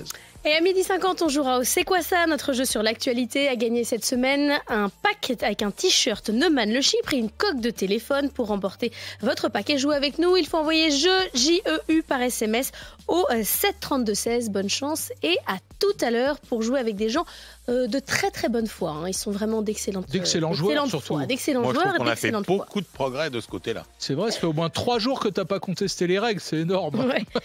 Allez, bonne chance et à tout à l'heure. La guerre des bandes s'intensifie en France. Dernière affaire en date qui fait la une. Yuri, ce jeune garçon de 15 ans, passé à tabac en plein Paris en janvier dernier. Il est laissé pour mort sur la dalle de Beaugrenelle après un déchaînement de violence. L'enquête toujours en cours semble pointer un règlement de compte entre bandes. Une dizaine de jeunes a été mise en examen. Alors l'affaire Yuri, c'est un exemple d'une tendance qui monte en France, les affrontements entre groupes rivaux. Selon un bilan de la police nationale révélé par le Figaro, les affrontements entre bandes ont augmenté de 24% en 2020. Ça fait 357 règlements de compte entre groupes rivaux sur l'année dernière. Il y aurait 74 bandes identifiées dans le pays avec des groupes qui peuvent aller de 10 à 60 personnes. Alors comment lutter contre les bandes, notamment de jeunes? Quelle réponse judiciaire? Certaines voix s'élèvent pour traiter les jeunes comme des adultes. Pensez-vous qu'il faille abaisser la majorité pénale? C'est notre question jusqu'à 13h. Pour toi, Emmanuel, c'est oui.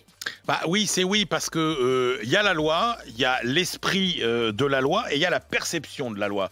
Et ça aussi, ça compte. Et la réalité, c'est qu'aujourd'hui, en France, que ce soit les Français comme les délinquants, eh bien, il y a cette perception que le cadre juridique actuel ne permet pas de réprimer suffisamment les mineurs délinquants ou à l'envers que ceux qui bénéficient d'un régime bénéficient d'un régime juridique qui est trop favorable. Alors, est-ce que c'est la faute de la loi?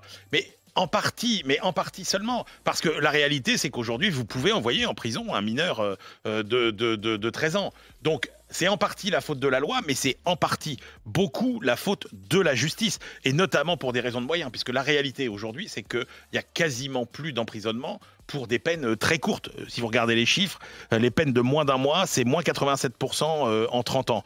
Et là, moi, je pense que pour les jeunes, justement, les peines courte mais exécutée, ça pourrait avoir un effet pédagogique important. Alors après, vous allez me dire, il faut améliorer le fonctionnement de la justice. Là-dessus, tout le monde est d'accord. Mais moi, je n'y crois absolument plus. Ça n'est pas possible. Ça fait des décennies qu'on le demande. Et la France s'enfonce jour après jour dans les tréfonds des classements sur l'efficacité et les moyens des systèmes de justice en Europe. Donc moi, je dis, modifions la loi. C'est le seul signal fort qui me semble pouvoir être envoyé. Parce que si on ne peut pas frapper plus dur, eh ben, au moins, il faut faire davantage peur.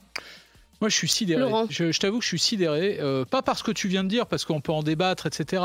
Mais je suis sidéré à chaque fois qu'il y a un fait divers. Là, c'est un fait divers qui met aux prises des jeunes de 14-15 ans. Très bien. Donc, instantanément, c'est comme un réflexe pavlovien. Il y a des responsables politiques qui disent « Ah, abaissons la majorité pénale à 15 ans. » Très bien. Si samedi après-midi, là, il y a un règlement de compte entre bandes et que dans la bande, il y a des gamins de 10 ans ou 12 ans, on va demander un abaissement de la majorité pénale à 10 ans, 12 ans. À chaque fois, on essaye d'inventer quelque chose parce qu'il y a eu un fait divers qui a frappé les esprits. Il faut arrêter avec ça. Tu as dit quelque chose de très juste. C'est vrai que le fonctionnement de la justice est entravé pour une raison très simple, c'est que la justice de ce pays est la moins bien dotée financièrement de tous les pays d'Europe, et je vais te dire même un truc, de tous les pays de l'OCDE. Voilà, c'est un scandale. C'est un scandale qui dure depuis des années.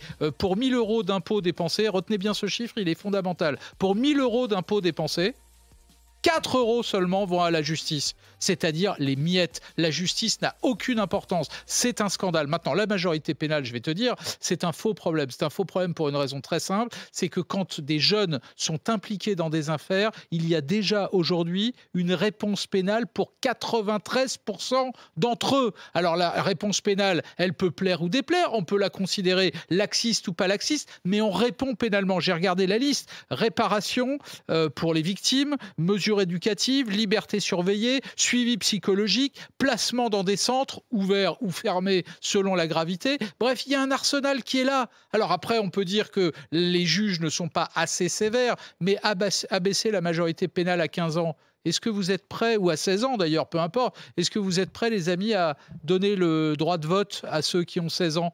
Parce que si on leur donne la majorité pénale, il faut aussi leur donner la majorité politique, ce serait la moindre des choses. Or, comme par hasard, ceux qui sont pour la majorité pénale à 16 ans sont contre le droit de vote à 16 ans. C'est pas cohérent. Lisa Marie, on peut voter sur les réseaux sociaux. Bonjour. Oui, bonjour. Ben oui, bonjour Laure, bonjour à tous. On parle de la délinquance des jeunes et on vous pose la question, faut-il abaisser la majorité pénale ?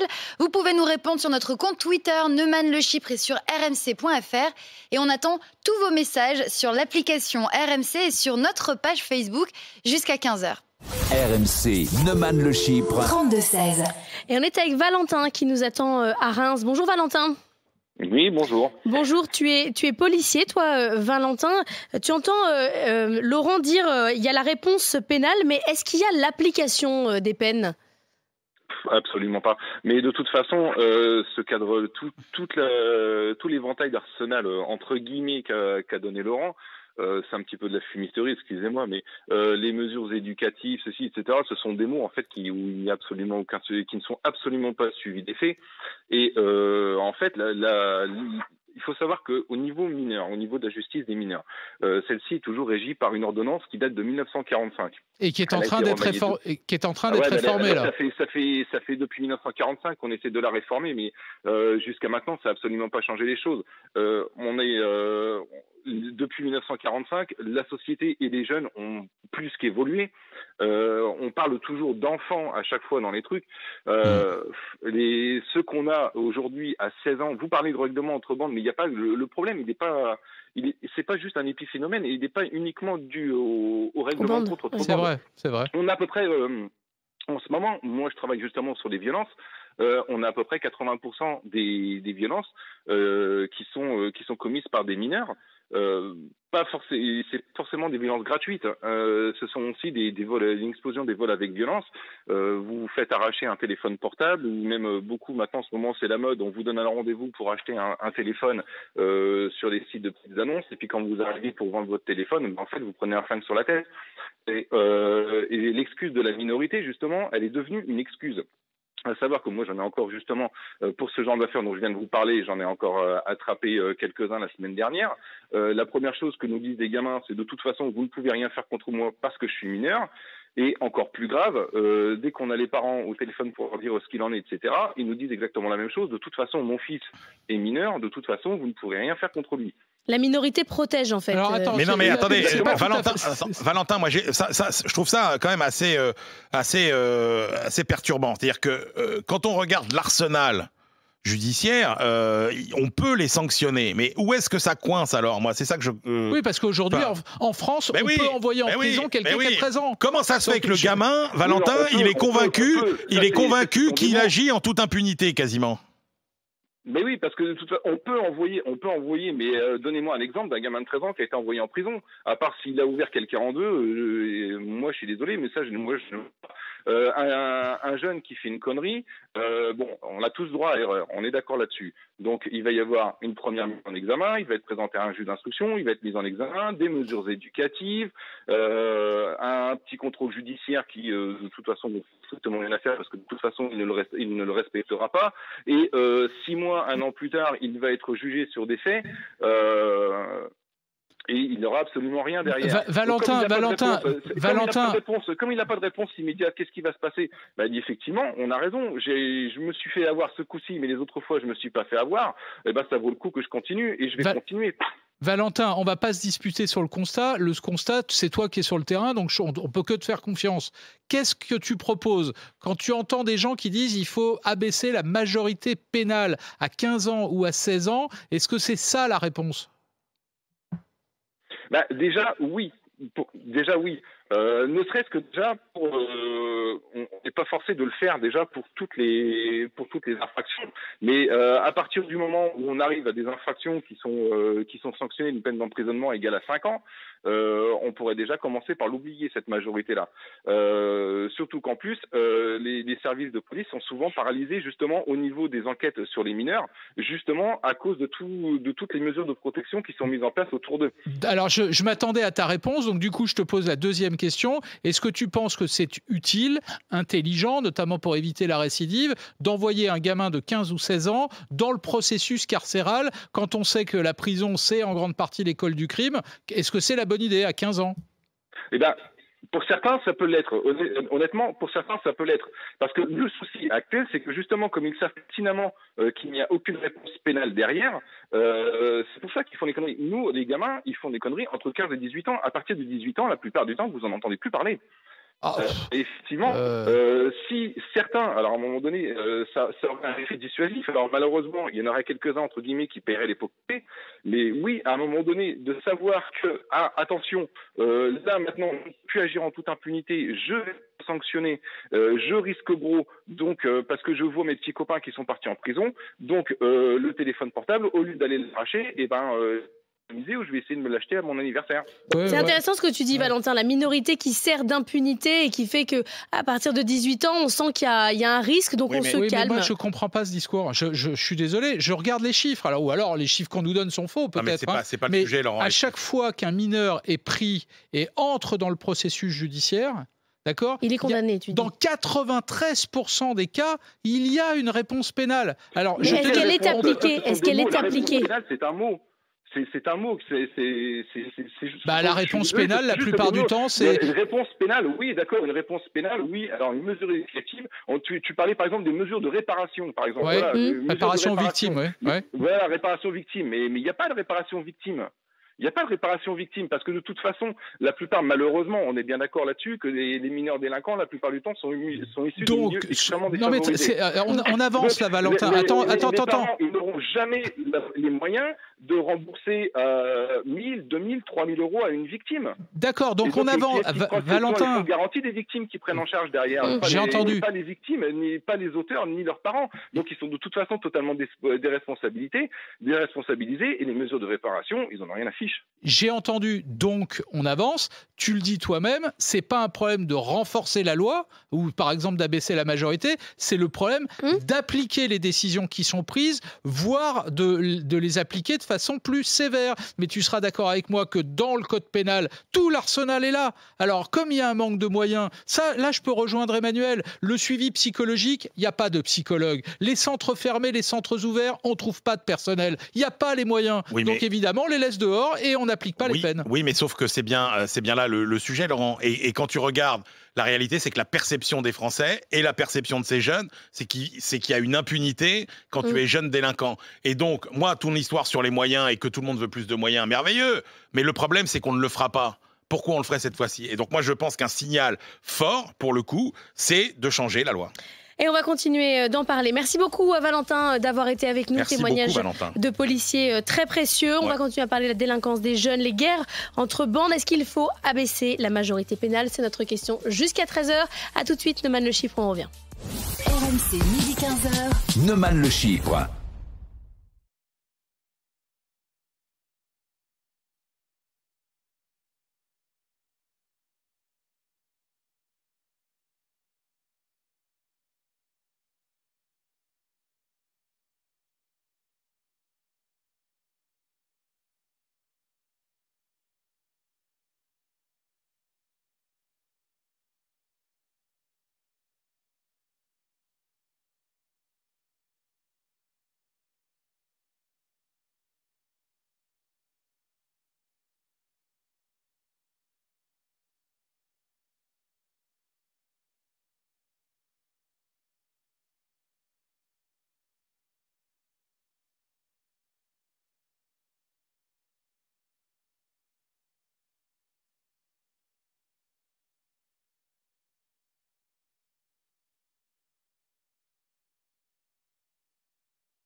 midi 15h. Neumann le chiffre. Neumann le chiffre, on est ensemble jusqu'à 15h sur RMC, sur RMC Story. Délinquance des jeunes, guerre entre bandes rivales. Est-ce qu'il faut abaisser la majorité pénale? C'est notre sujet jusqu'à 13h. Pour Emmanuel Le Chypre, c'est oui à crime d'adulte, sanction d'adulte. Pour Laurent Neumann, c'est non à 15 ou 16 ans. On est encore un enfant. Lisa Marie, est-ce que tu as une première tendance sur les votes? Une première tendance bien tranchée, puisque vous êtes 85% pour le moment à répondre comme Emmanuel Le Chypre. Oui, il faut abaisser la majorité pénale. Et vous êtes très nombreux à nous écrire sur l'application RMC. Pour Vivi, des enfants de 15 ans qui agressent et agissent comme des sauvages ne sont plus des enfants. Et puis, Laurent, tu parlais du droit de vote. Tu faisais le parallèle avec le droit de vote. Michael te répond, il écrit « Le droit de vote se mérite. En revanche, protéger la République est une obligation si nous ne voulons pas qu'elle survive avec ses valeurs. Alors oui, à l'abaissement de la majorité pénale. » Je suis pas d'accord avec ce dernier point. Le droit de vote se mérite pas. Hein. Ben non, le droit de vote, il se mérite pas. C'est à 18 ans. Et si on dit vous êtes majeur pénalement... Tu connais mon point de vue. Oui. Un petit permis. Bah oui, le permis de voter. Si à 18 ans, on est majeur pénalement et politiquement. Et d'ailleurs, je vous ai dit l'autre jour, je trouve scandaleux que les jeunes de 18 ans soient pas majeurs socialement. Mais à 16 ans, s'ils sont majeurs pénalement, la moindre des choses, c'est qu'on leur laisse le droit de voter. Parce qu'on vote pour ceux qui rédigent les lois, je vous rappelle. Donc si les lois s'appliquent à eux, c'est normal qu'ils puissent voter pour désigner ceux qui font les lois. Avant de retourner au 32-16, on est avec Carl Olive. Bonjour Carl Olive, maire d'hiver droite de Poissy. Vous avez décidé très récemment de supprimer les aides sociales des parents d'enfants délinquants. Est-ce que vous, sur cette question de la majorité pénale, vous êtes pour un abaissement ? Alors, juste qu'on sache bien de quoi on parle, je ne suspends pas, je ne supprime pas les aides sociales, je supprime les aides et je suspends les aides communales facultative. C'est important parce que je ne touche pas à tout ce qui peut être vital sur les cantines scolaires, les aides sociales au logement, etc. Concrètement, c'est quoi? C'est la carte de bibliothèque? Concrètement, c'est des réductions, c'est un investissement pour la ville de Poissy de 200 000 € sur des clubs de sport, sur des clubs de culture, sur des bourses entre 100 et 400 € mensuels par étudiant, donc c'est quand même pas rien. Simplement, on va revenir à votre thématique et je salue vos consultants sur la réciprocité entre les droits et les devoirs. Et moi, je comprends bien que quand un gamin, qu'il ait 13 ans ou 18 ans, vient pourrir le quotidien de mes administrés, l'administré ne se pose pas la question de savoir combien va devoir coûter la réparation, par exemple, de son véhicule incendié, savoir si c'est un gamin de 13 ou de 16 ans. Je pense que malheureusement, le préjudice, il est le même. Et si jamais on devait se dire que effectivement le gamin n'est pas pénalement répréhensible, alors plus que jamais, il faut absolument que la famille intervienne, que les parents puissent rentrer dans la danse. Ce qui pour moi n'est pas fait suffisamment, parce que les parents parfois ne le peuvent pas, parfois sont aussi complices. Parfois de cela, il faut bien le dire. On le voit dans un certain nombre de quartiers populaires, pas seulement pas spécifiquement à Poissy, mais on se rend bien compte que parfois les parents disparaissent jusqu'au jour où, comme par hasard, quand on leur dit que des aides vont être supprimées, on les retrouve dans le bureau, ce qui nous permet de créer un électrochoc.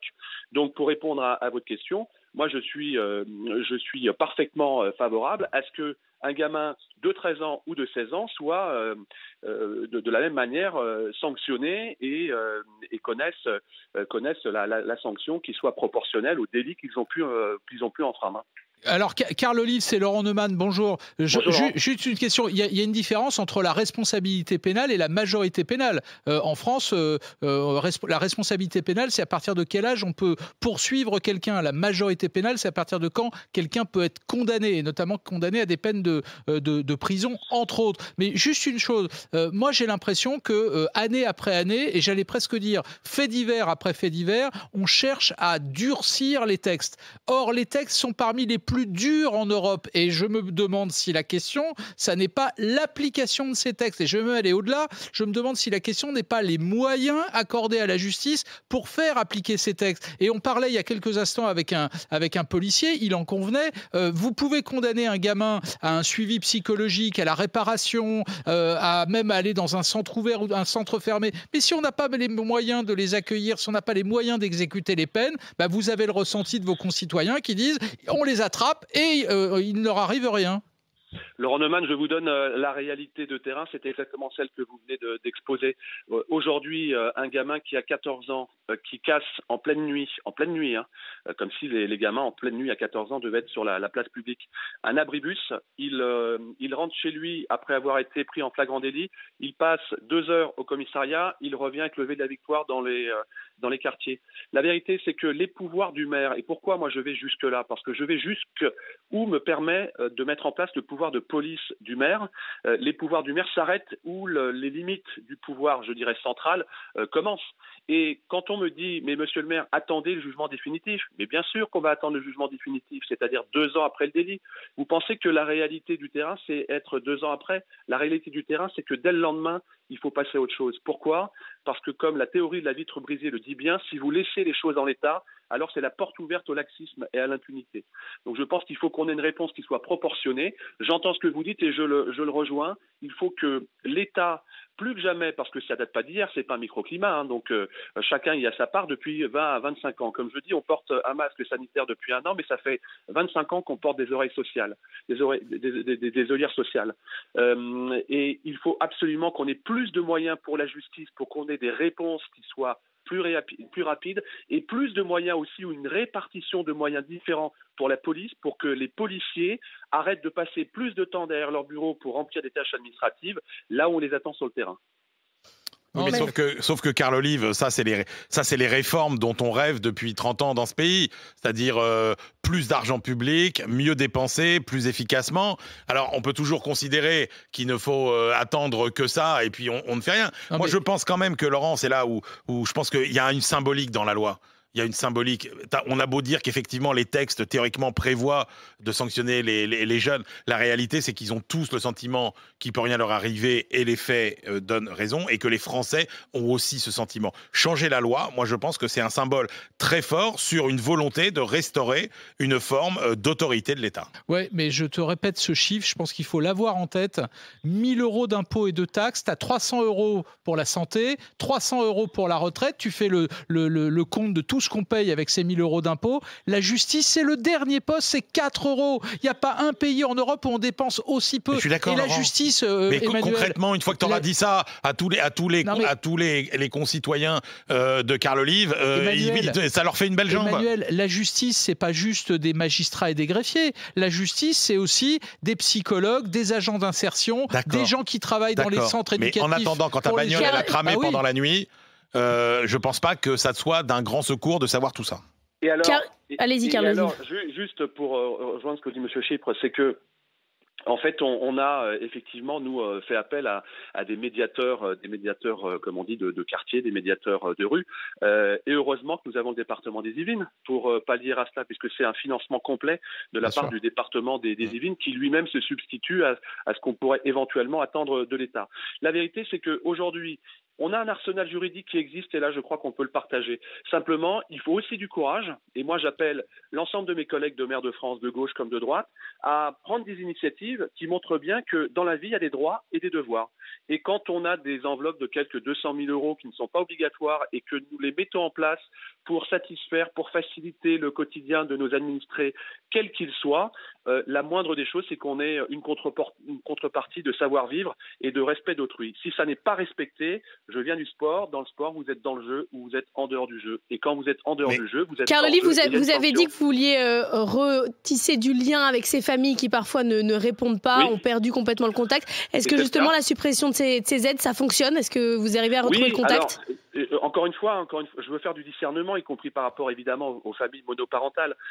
C'est d'abord la suspension. Et donc quand vous dites simplement attention, la prochaine fois on vous supprime les aides, je peux vous dire que dans le bureau, j'ai des familles qui se déplacent là où malgré l'accompagnement social, elles ne se déplaçaient pas auparavant. Et c'est bien comme ça qu'on arrive à la fois à retisser du lien social, mais à réexpliquer les règles.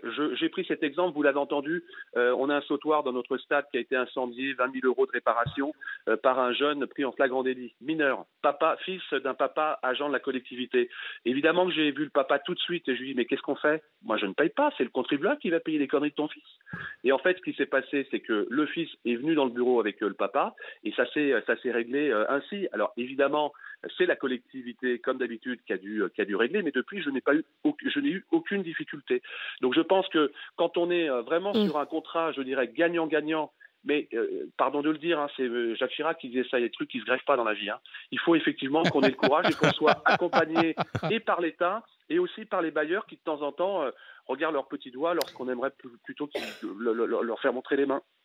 Ce qui veut dire que le lien social avec les familles est fondamental. Retrouver le moyen de discuter et de se parler. Merci beaucoup, Carl Olive, d'avoir été avec nous, maire d'Yverdroit de Poissy. On va retourner au 32-16. RMC, Neumann-le-Chypre. 32-16. Et on est avec Fernando qui nous attend à Lagny-sur-Marne. Bonjour Fernando. Oui, bonjour à tous. Toi, tu travailles dans l'événementiel. Est-ce que tu es plutôt côté Emmanuel Le Chypre qui voudrait abaisser la majorité pénale ou côté Laurent Neumann qui refuse ? Carrément, côté Le Chypre. Non, ça me fait marrer des gamins de 13 ans, 15 ans qui sont capables de prendre un marteau, d'aller fracasser le crâne d'un gars et puis qui s'en foutent, qui en ont rien à secouer. Moi, je suis arrivé en France, j'avais 6 ans. J'ai vécu il y a 21 ans en cité. Mais les mecs, ils en ont rien à secouer. C'est des gamins, ils s'en foutent. Comme vient de dire monsieur le maire, le mec, il paye un abribus, il reste 24 heures au commissariat, il rentre chez lui tranquille. D'où on a vu ça. Et les parents, le soir, tu laisses ton gosse dehors. D'où on a vu ça. Nous, on est d'une génération, je suppose qu'en studio, c'est pareil. On faisait une connerie, on avait les parents derrière. Là, on a quoi? On a que dalle. Que dalle, les mecs. C'est un je m'en foutisme total. Et puis on vient nous dire, ah oui, mais il est jeune et tout, machin. Il est capable de prendre un marteau et de vous fracasser le crâne. Fernando, oui. je peux te répondre parce que oui, en réalité, quand j'entends Carl Olive, quand je t'entends toi, quand j'entendais le policier qui était avec nous il y a quelques instants, on n'est pas si éloignés. Mais réfléchissons ensemble un instant. On a la loi en France la plus répressive qui soit, y compris pour les mineurs. On a une réponse pénale qui concerne 93% des cas où des mineurs sont impliqués. Donc on voit bien que le problème n'est pas dans le durcissement de la loi. La loi, on l'a durcie à intervalles réguliers, au rythme des campagnes électorales de tous les responsables politiques qui veulent montrer les bras en disant « vous allez voir ce que vous allez voir, moi je vais régler le problème ». La vérité, c'est que le problème, il est après la loi. Il y a la loi, quand elle n'est pas appliquée, quand on contrevient à la loi, il faut punir. Il faut que ce soit exemplaire. Il y a tout ce qu'il faut dans la loi. Et pourtant, ça ne marche pas. Et pourtant, un gamin de 12 ans qui se fait arrêter répond à des policiers « tu pourras rien pour moi parce que j'ai 12 ans ». Mais en vérité, dans la loi, il y a ce qu'il faut. Pourquoi ça n'est pas appliqué? Laurent, il y a deux réponses. Il y a la première réponse, on dit c'est les juges. J'ai une solution à ça. Ouais. Vas-y, Fernando. Tous les hommes politiques là, qui justement s'occupent du budget et tout ça, qui donnent rien à la justice, qu'ils aillent faire un stage de 6 mois en cité. Pendant 6 mois, on les met dans un appartement en cité où il y a de la violence, où les gens se font agresser, où on a du mal à sortir. Quand il commence à faire nuit, on commence à regarder autour de soi où on va et tout ça, machin. Mettez-les dans ces cités-là, voir s'ils ne changent pas d'avis. Moi, ces gars-là, je les mettrai en cité. Et puis après, vous verrez si le budget de la justice, il augmente pas. Moi, hier j'ai été chercher un colis dans une cité que je connais pas, mais je sais qu'il y a une cité pas loin de chez moi. Je suis arrivé là-dedans, déjà, c'était chaud. Il y avait une quinzaine de jeunes qui étaient là, en train de jouer au foot. Je me suis dit, il y en a un qui va déconner, il va me balancer le ballon dans la tête, qu'est-ce que je vais faire? Ils sont 15 autour de moi. Et tous des jeunes, il n'y avait pas de vieux. Tous des jeunes. Quand tu vois que t'en arrives à ce point-là à avoir peur de certaines choses. Parce qu'il ne s'est rien passé. Tu comprends pas. Non, il ne s'est rien passé. C'était tranquille et tout. Non, ça va. On ne s'est pas agressé toutes les 5 minutes non plus. Mais en plus, je comprends pas. Les parents sont où, punaise? Parce que j'ajoute, Fernando, juste une chose. Oui. La délinquance des mineurs, contrairement à l'impression que peut donner l'actualité, les faits divers qu'on lit, qu'on voit à la télé, qu'on entend à la radio, etc., la délinquance des mineurs sur 10 ans, elle est à peu près stable. Il y a 2 choses qui ont changé. C'est que l'âge moyen des premiers actes délinquants a baissé, ça c'est la vérité, et il y a une forme de violence, notamment dans les atteintes aux personnes, qui augmente. Ça c'est la vérité. Mais le nombre d'actes délinquants commis par des mineurs, il est à peu près stable sur 10-15 ans. Non mais Laurent, tu commets la même erreur que tous les gens qui essayent de parler de façon raisonnée et raisonnable. J'ai l'impression d'entendre Lionel Jospin pendant la campagne présidentielle de 2002 où le candidat, il t'explique que la violence, c'est un sentiment, que les chiffres montrent que ça n'existe pas, etc. Le problème, c'est que tu pourras avoir raison autant que tu veux, et tu as quasiment raison sur tout, en fait, puisque c'est vrai ce que tu dis sur ce que permet la loi ou pas, sur les moyens, etc. La réalité, c'est comment, au quotidien, tu réponds à ça, sachant que ta réforme de la justice que tu espères de tes vœux, je pense que tu peux l'attendre, enfin, je veux dire, je pense que c'est croire au Père Noël aujourd'hui. C'est même pas une réforme de la justice que tu veux, c'est juste des moyens pour faire appliquer, c'est ça, mais ça, c'est mort. Et pour une raison très simple avec la justice, en plus. Si on voulait juste mettre le budget de la justice française au niveau européen, au niveau moyen, il faudrait le multiplier par 2 ou par 3. Oui, déjà. mais sauf que tous les sujets, c'est comme ça. Et il y a un handicap pour la justice, en plus. C'est qu'il y a quand même énormément de Français qui n'ont jamais affaire à la justice. Et ça, c'est autre chose que quand tu touches à la réforme des retraites ou quand tu touches à une réforme qui frappe la totalité de la population. Merci beaucoup Fernando d'avoir été avec nous au 32-16. On va continuer à parler délinquance des jeunes, guerre entre bandes rivales. Est-ce qu'il faut abaisser la majorité pénale? À 12h50, on jouera au C'est quoi ça? Et puis à 13h, on parlera de la Moselle et de Dunkerque, dont les taux d'incidence, les taux de contamination évoluent très fortement avec les variants. Neumann le chiffre sur RMC, on revient, ne bougez pas. RMC, midi 15h. Neumann le chiffre.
RMC, midi 15h. Neumann le chiffre. Neumann le chiffre, on est ensemble jusqu'à 15h sur RMC Story, canal 23 de la TNT. Venez nous voir, on est vraiment superbe. Ça vaut le détour. Délinquance des jeunes. Oui, pas aujourd'hui. Les autres jours, parfois, je suis mieux. Oh, mais non, arrête de te dévaloriser comme ça. J'ai une veste qui déchire entre certains camps. Qui sont non, déchiré, pas qui déchire. Si, qui déchire les passions, qui déchaîne les passions. On peut déchirer ses passions. Ouais. On parle de la délinquance des jeunes, guerre entre bandes rivales. Est-ce qu'il faut abaisser la majorité pénale? Pour Emmanuel Le Chypre, c'est oui à crime d'adulte, sanction d'adulte. Pour Laurent Neumann, c'est non à 15 ou 16 ans. On est toujours un enfant. On va retourner au 32-16. RMC, Neumann Le Chypre. 32-16. Et on est avec Mehdi, qui est routier, qui nous appelle du Plessis-Robinson. Bonjour Mehdi. Bonjour l'équipe. Salut tu es Mehdi. plutôt côté Neumann, Mehdi. Oui, tout à fait. Quand j'entends le maire de Poissy, je suis quand même bouche bée parce que ce qu'il fait, c'est de mettre la tête sous l'eau à des gens qui sont en train de se noyer. Il oublie de dire que l'origine du problème, elle est surtout sociale. Si ces jeunes ne vivaient pas dans des conditions sociales difficiles, ils ne sombreraient pas pour certains dans la délinquance. Je pense que la meilleure des choses, c'est plutôt de leur tendre la main, d'essayer de trouver des solutions et de les aider. Et Emmanuel, j'aime bien tes idées en général, mais sur ce point, je suis totalement en désaccord. Pourquoi ? Parce que quand on a bénéficié d'une reproduction sociale, quand on a grandi dans une famille aisée, c'est un peu trop facile de se retourner, de jeter la pierre à ceux qui n'ont pas eu cette chance. Donc moi, c'est surtout pour ça que j'aime bien les idées de Laurent, qui lui, malgré qui, je pense que Laurent, tu viens d'un milieu aisé. Pas du tout. Fibre sociale pas du tout, Mehdi. Pas du tout. Je viens pas du tout. Alors, Mehdi, juste. T'as grandi en cité, Laurent. Attends, pas en Mehdi. Cité, faut pas exagérer, Mehdi, mais juste à côté de la cité. Ouais. Mehdi, toi, t'es au Plessis-Robinson. Moi, juste pour te donner un ordre d'idée, j'ai grandi d'abord au Boulereau à Champigny et après au Val-Fouré à Mantes-la-Jolie. Donc, si tu veux, j'étais pas spécialement d'un milieu favorisé. Moi, j'ai quand même un argument. Alors, je suis d'accord avec toi sur le côté, effectivement, les difficultés sociales. Mais alors, pour le coup, je te rappelle qu'on est quand même dans un des pays qui distribue le plus d'aide sociale. Je veux dire, il n'y a pas un pays où les familles défavorisées sont quand même autant aidés qu'en France. Donc oui, bien sûr, il y a des difficultés sociales, mais franchement, c'est quand même compliqué de faire beaucoup plus. Et puis moi, j'avoue que j'ai été sensible à un argument, l'argument de la pédagogie dans le discours du maire de Poissy. Carl Olive, il dit qu'il veut faire revenir les familles et discuter avec elles. Moi, ce que j'entends dans ce que dit Carl Olive, c'est qu'il y a peut-être des familles qui sont dépassées, et moi, plutôt qu'une aide financière, et c'est là où je te rejoins, Mehdi, c'est que je pense que plutôt qu'une aide financière, c'est plutôt des familles qui perdent pied dans l'éducation de leurs enfants. C'est pas d'argent peut-être dont elles ont besoin, c'est peut-être d'autres appuis. Et moi j'ai l'impression que quand ils convoquent les gens, Carl Olive, ça crée un électrochoc dans l'état d'esprit des parents et que c'est peut-être bénéfique. Oui, mais je pense que cette mixité sociale qu'il n'y a pas dans les cités, c'est quand même l'origine du problème. Ouais. Il faut le reconnaître. Cette délinquance, elle concerne. On va pas se masquer la vérité. Elle concerne les Français d'origine immigrée pour la plupart. Et le problème, c'est qu'on parque, excusez-moi du terme, mais on parque des populations entre elles. Comment voulez-vous que les gens s'imprègnent de la culture française, que s'imprègnent des us et coutumes françaises, si elles se retrouvent dans l'entre-soi? Moi, je pense qu'il faudrait lutter contre cette non-mixité sociale et on arriverait à vaincre le communautarisme et même le séparatisme. Mais ça, t'as totalement raison. Le problème, c'est qu'on n'y arrive pas. On n'y arrive pas à faire de la mixité sociale. Voilà. Parce que moi, je te parle des cités, que je te dis, mais sauf que les cités, moi, que j'ai connues, c'était pas du tout les cités d'aujourd'hui. C'est-à-dire que quand ça n'a rien à voir. Mais non, c'est-à-dire que moi, quand je te parle des Boulereaux à Champigny dans les années, au début des années 70, d'abord, t'avais effectivement des ouvriers, t'avais des gens de toutes les origines, t'avais plein de gens qui étaient natifs français de souche, t'avais plein à l'époque d'immigrés latino-américains qui fuyaient les dictatures, dont les parents étaient intellos, profs, communistes, etc. T'avais des gens d'Afrique noire, t'avais des gens d'Afrique, t'avais des gens du Maghreb. Il y avait une énorme mixité que tu retrouvais partout, à l'école. Dans les classes, il y avait tout. Et surtout, tu n'avais pas un taux de chômage de 30 ou 35% chez les jeunes. C'est vrai. Merci beaucoup, Mehdi, d'avoir été avec nous au 32-16. On peut lui offrir une boîte de chocolat, Mehdi ? Non, pas parce qu'il était d'accord avec moi, mais c'est le hasard. Mais Absolument. Toi, il a réussi à nous mettre d'accord avec Emmanuel. Chocolat, et Mehdi qui ne lâche pas le volant quand il prend un chocolat dans la boîte. Jeff de Bruges qui a dégusté pour la Saint-Valentin. On va prendre Elisabeth qui nous attend au 32-16. Bonjour Elisabeth. Bonjour. Tu nous appelles de l'Armor-Plage. Toi, ton fils a été agressé il y a une quinzaine d'années. J'ai 3 enfants qui sont tous nés dans le 9-3. Ouais. Je suis française, pure souche, bien blanche et tout, mais la vie a fait que mes enfants sont nés dans le 9-3. Il y en a un qui a été agressé à Garges-les-Gonesse parce que blanc. Mon fils a été agressé à Saint-Denis à l'entrée de son lycée. 18 fois l'agresseur a été... il était mineur, d'origine immigrée, 18 fois. Ses parents ne venaient même plus le chercher au commissariat. Alors, oui, dans mon commentaire, moi je dis qu'il faut enfermer ces jeunes dans un centre militaire et qu'on les éduque.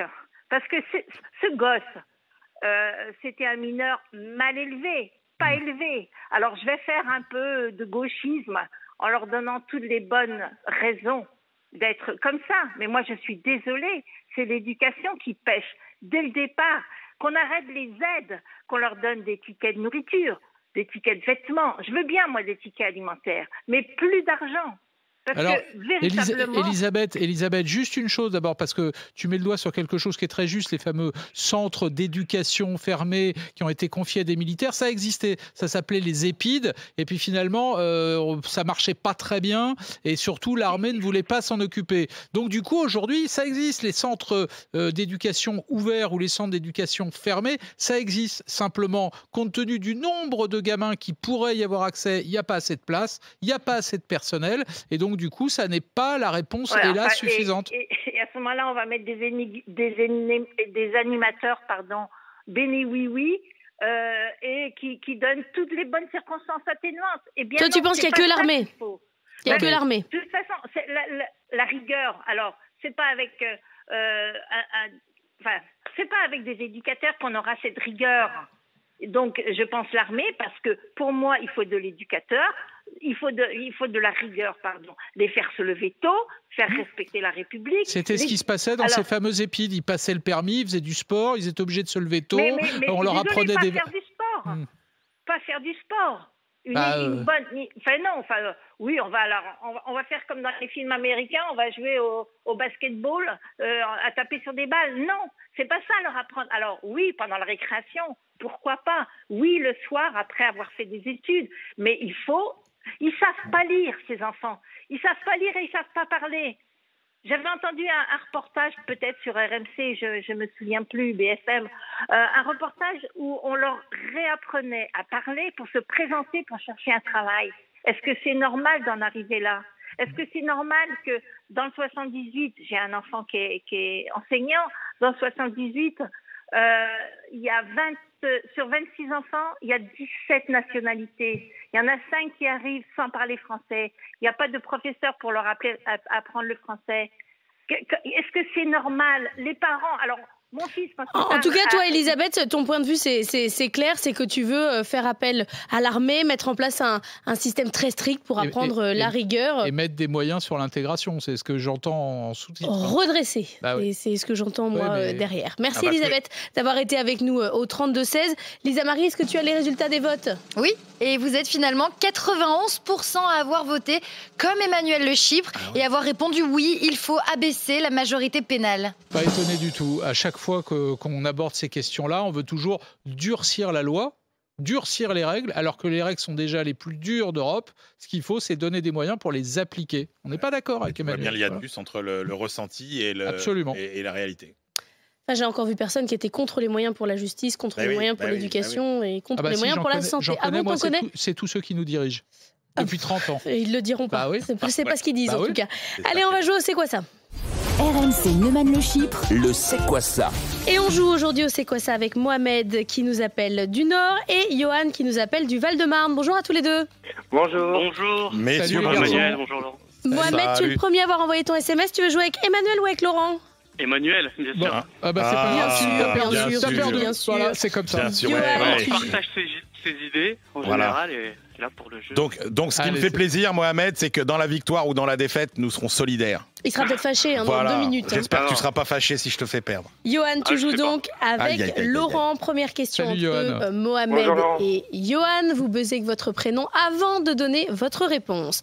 Première question. Quelle cérémonie qui récompense les artistes du monde de la musique a lieu ce soir en France? Mohamed. L'histoire de la musique. Oui, premier point bravo. pour Mohamed. Deuxième question entre Laurent et Emmanuel. Le monde du jazz est en direct. Emmanuel.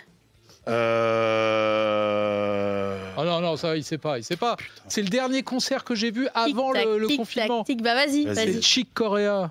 Chick Corea, absolument. J'ai les neurones j'ai les fils qui se touchent, moi, ça m'énerve. Le dernier concert que j'ai vu avant le confinement du mois de mars de l'année dernière. Allez, c'est bon. Ah non, c'est vrai. Bravo, Laurent. Ça m'étonne pas que tu écoutes du jazz. Allez, on y troisième question entre Mohamed et Johan. Quelle ville australienne reconfine pour 5 jours en plein tournoi de tennis international? Vas-y, Mohamed. Sydney. Non, Johan, vas-y, Johan, c'est Johan.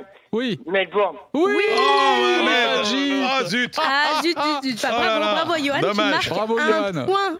Une question people pour Laurent et Emmanuel. Oh là, on est nuls. Quel membre de la famille royale britannique a donné naissance à son premier enfant? Laisse tomber. Disons une princesse. Tu connais pas une princesse, Manu, Laurent? la princesse Béatrice. Non.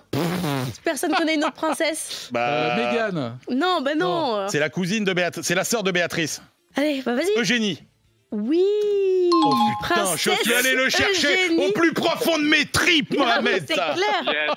Pas mal. La princesse Eugénie d'York, petite fille de la reine Elisabeth II. Fille d'York. Diorc, d'accord, j'ai entendu Dior. D'accord. Non. Attends, on en est où là? C'est un petit garçon que vous poserez la question. On en est à 2 points pour Emmanuel Mohamed et à 2 points pour Laurent Johan. C'est donc une égalité. On continue. Quelle application? Question entre Mohamed et Johan. Quelle application VTC a étendu à la France son offre gratuite de trajet? Johan. Non, Mohamed. Uber. Oui, tout à fait. Bon, en même temps, il n'y a pas 50 000 non plus. C'est pour aller se faire vacciner. Absolument, offre gratuite de trajet pour aller se faire vacciner. Oh, le coup de pub. On est à 3-2, c'est chaud. Question entre Laurent et Emmanuel. Comment s'appelle le magnat de l'industrie pornographique? Manu. Il est décédé? Oui. C'est Laurent, c'est moi. Moi, j'ai la réponse là, il traîne, tu vois. Mais mais tu connais même pas la réponse. Larry Flint. Non, mais ça va, un quart d'heure pour répondre. Je l'avais. Il dit son prénom, puis après il réfléchit. Je l'avais. C'est vrai que t'es un peu border. Je vais mettre un petit sablier. J'étais tétanisé.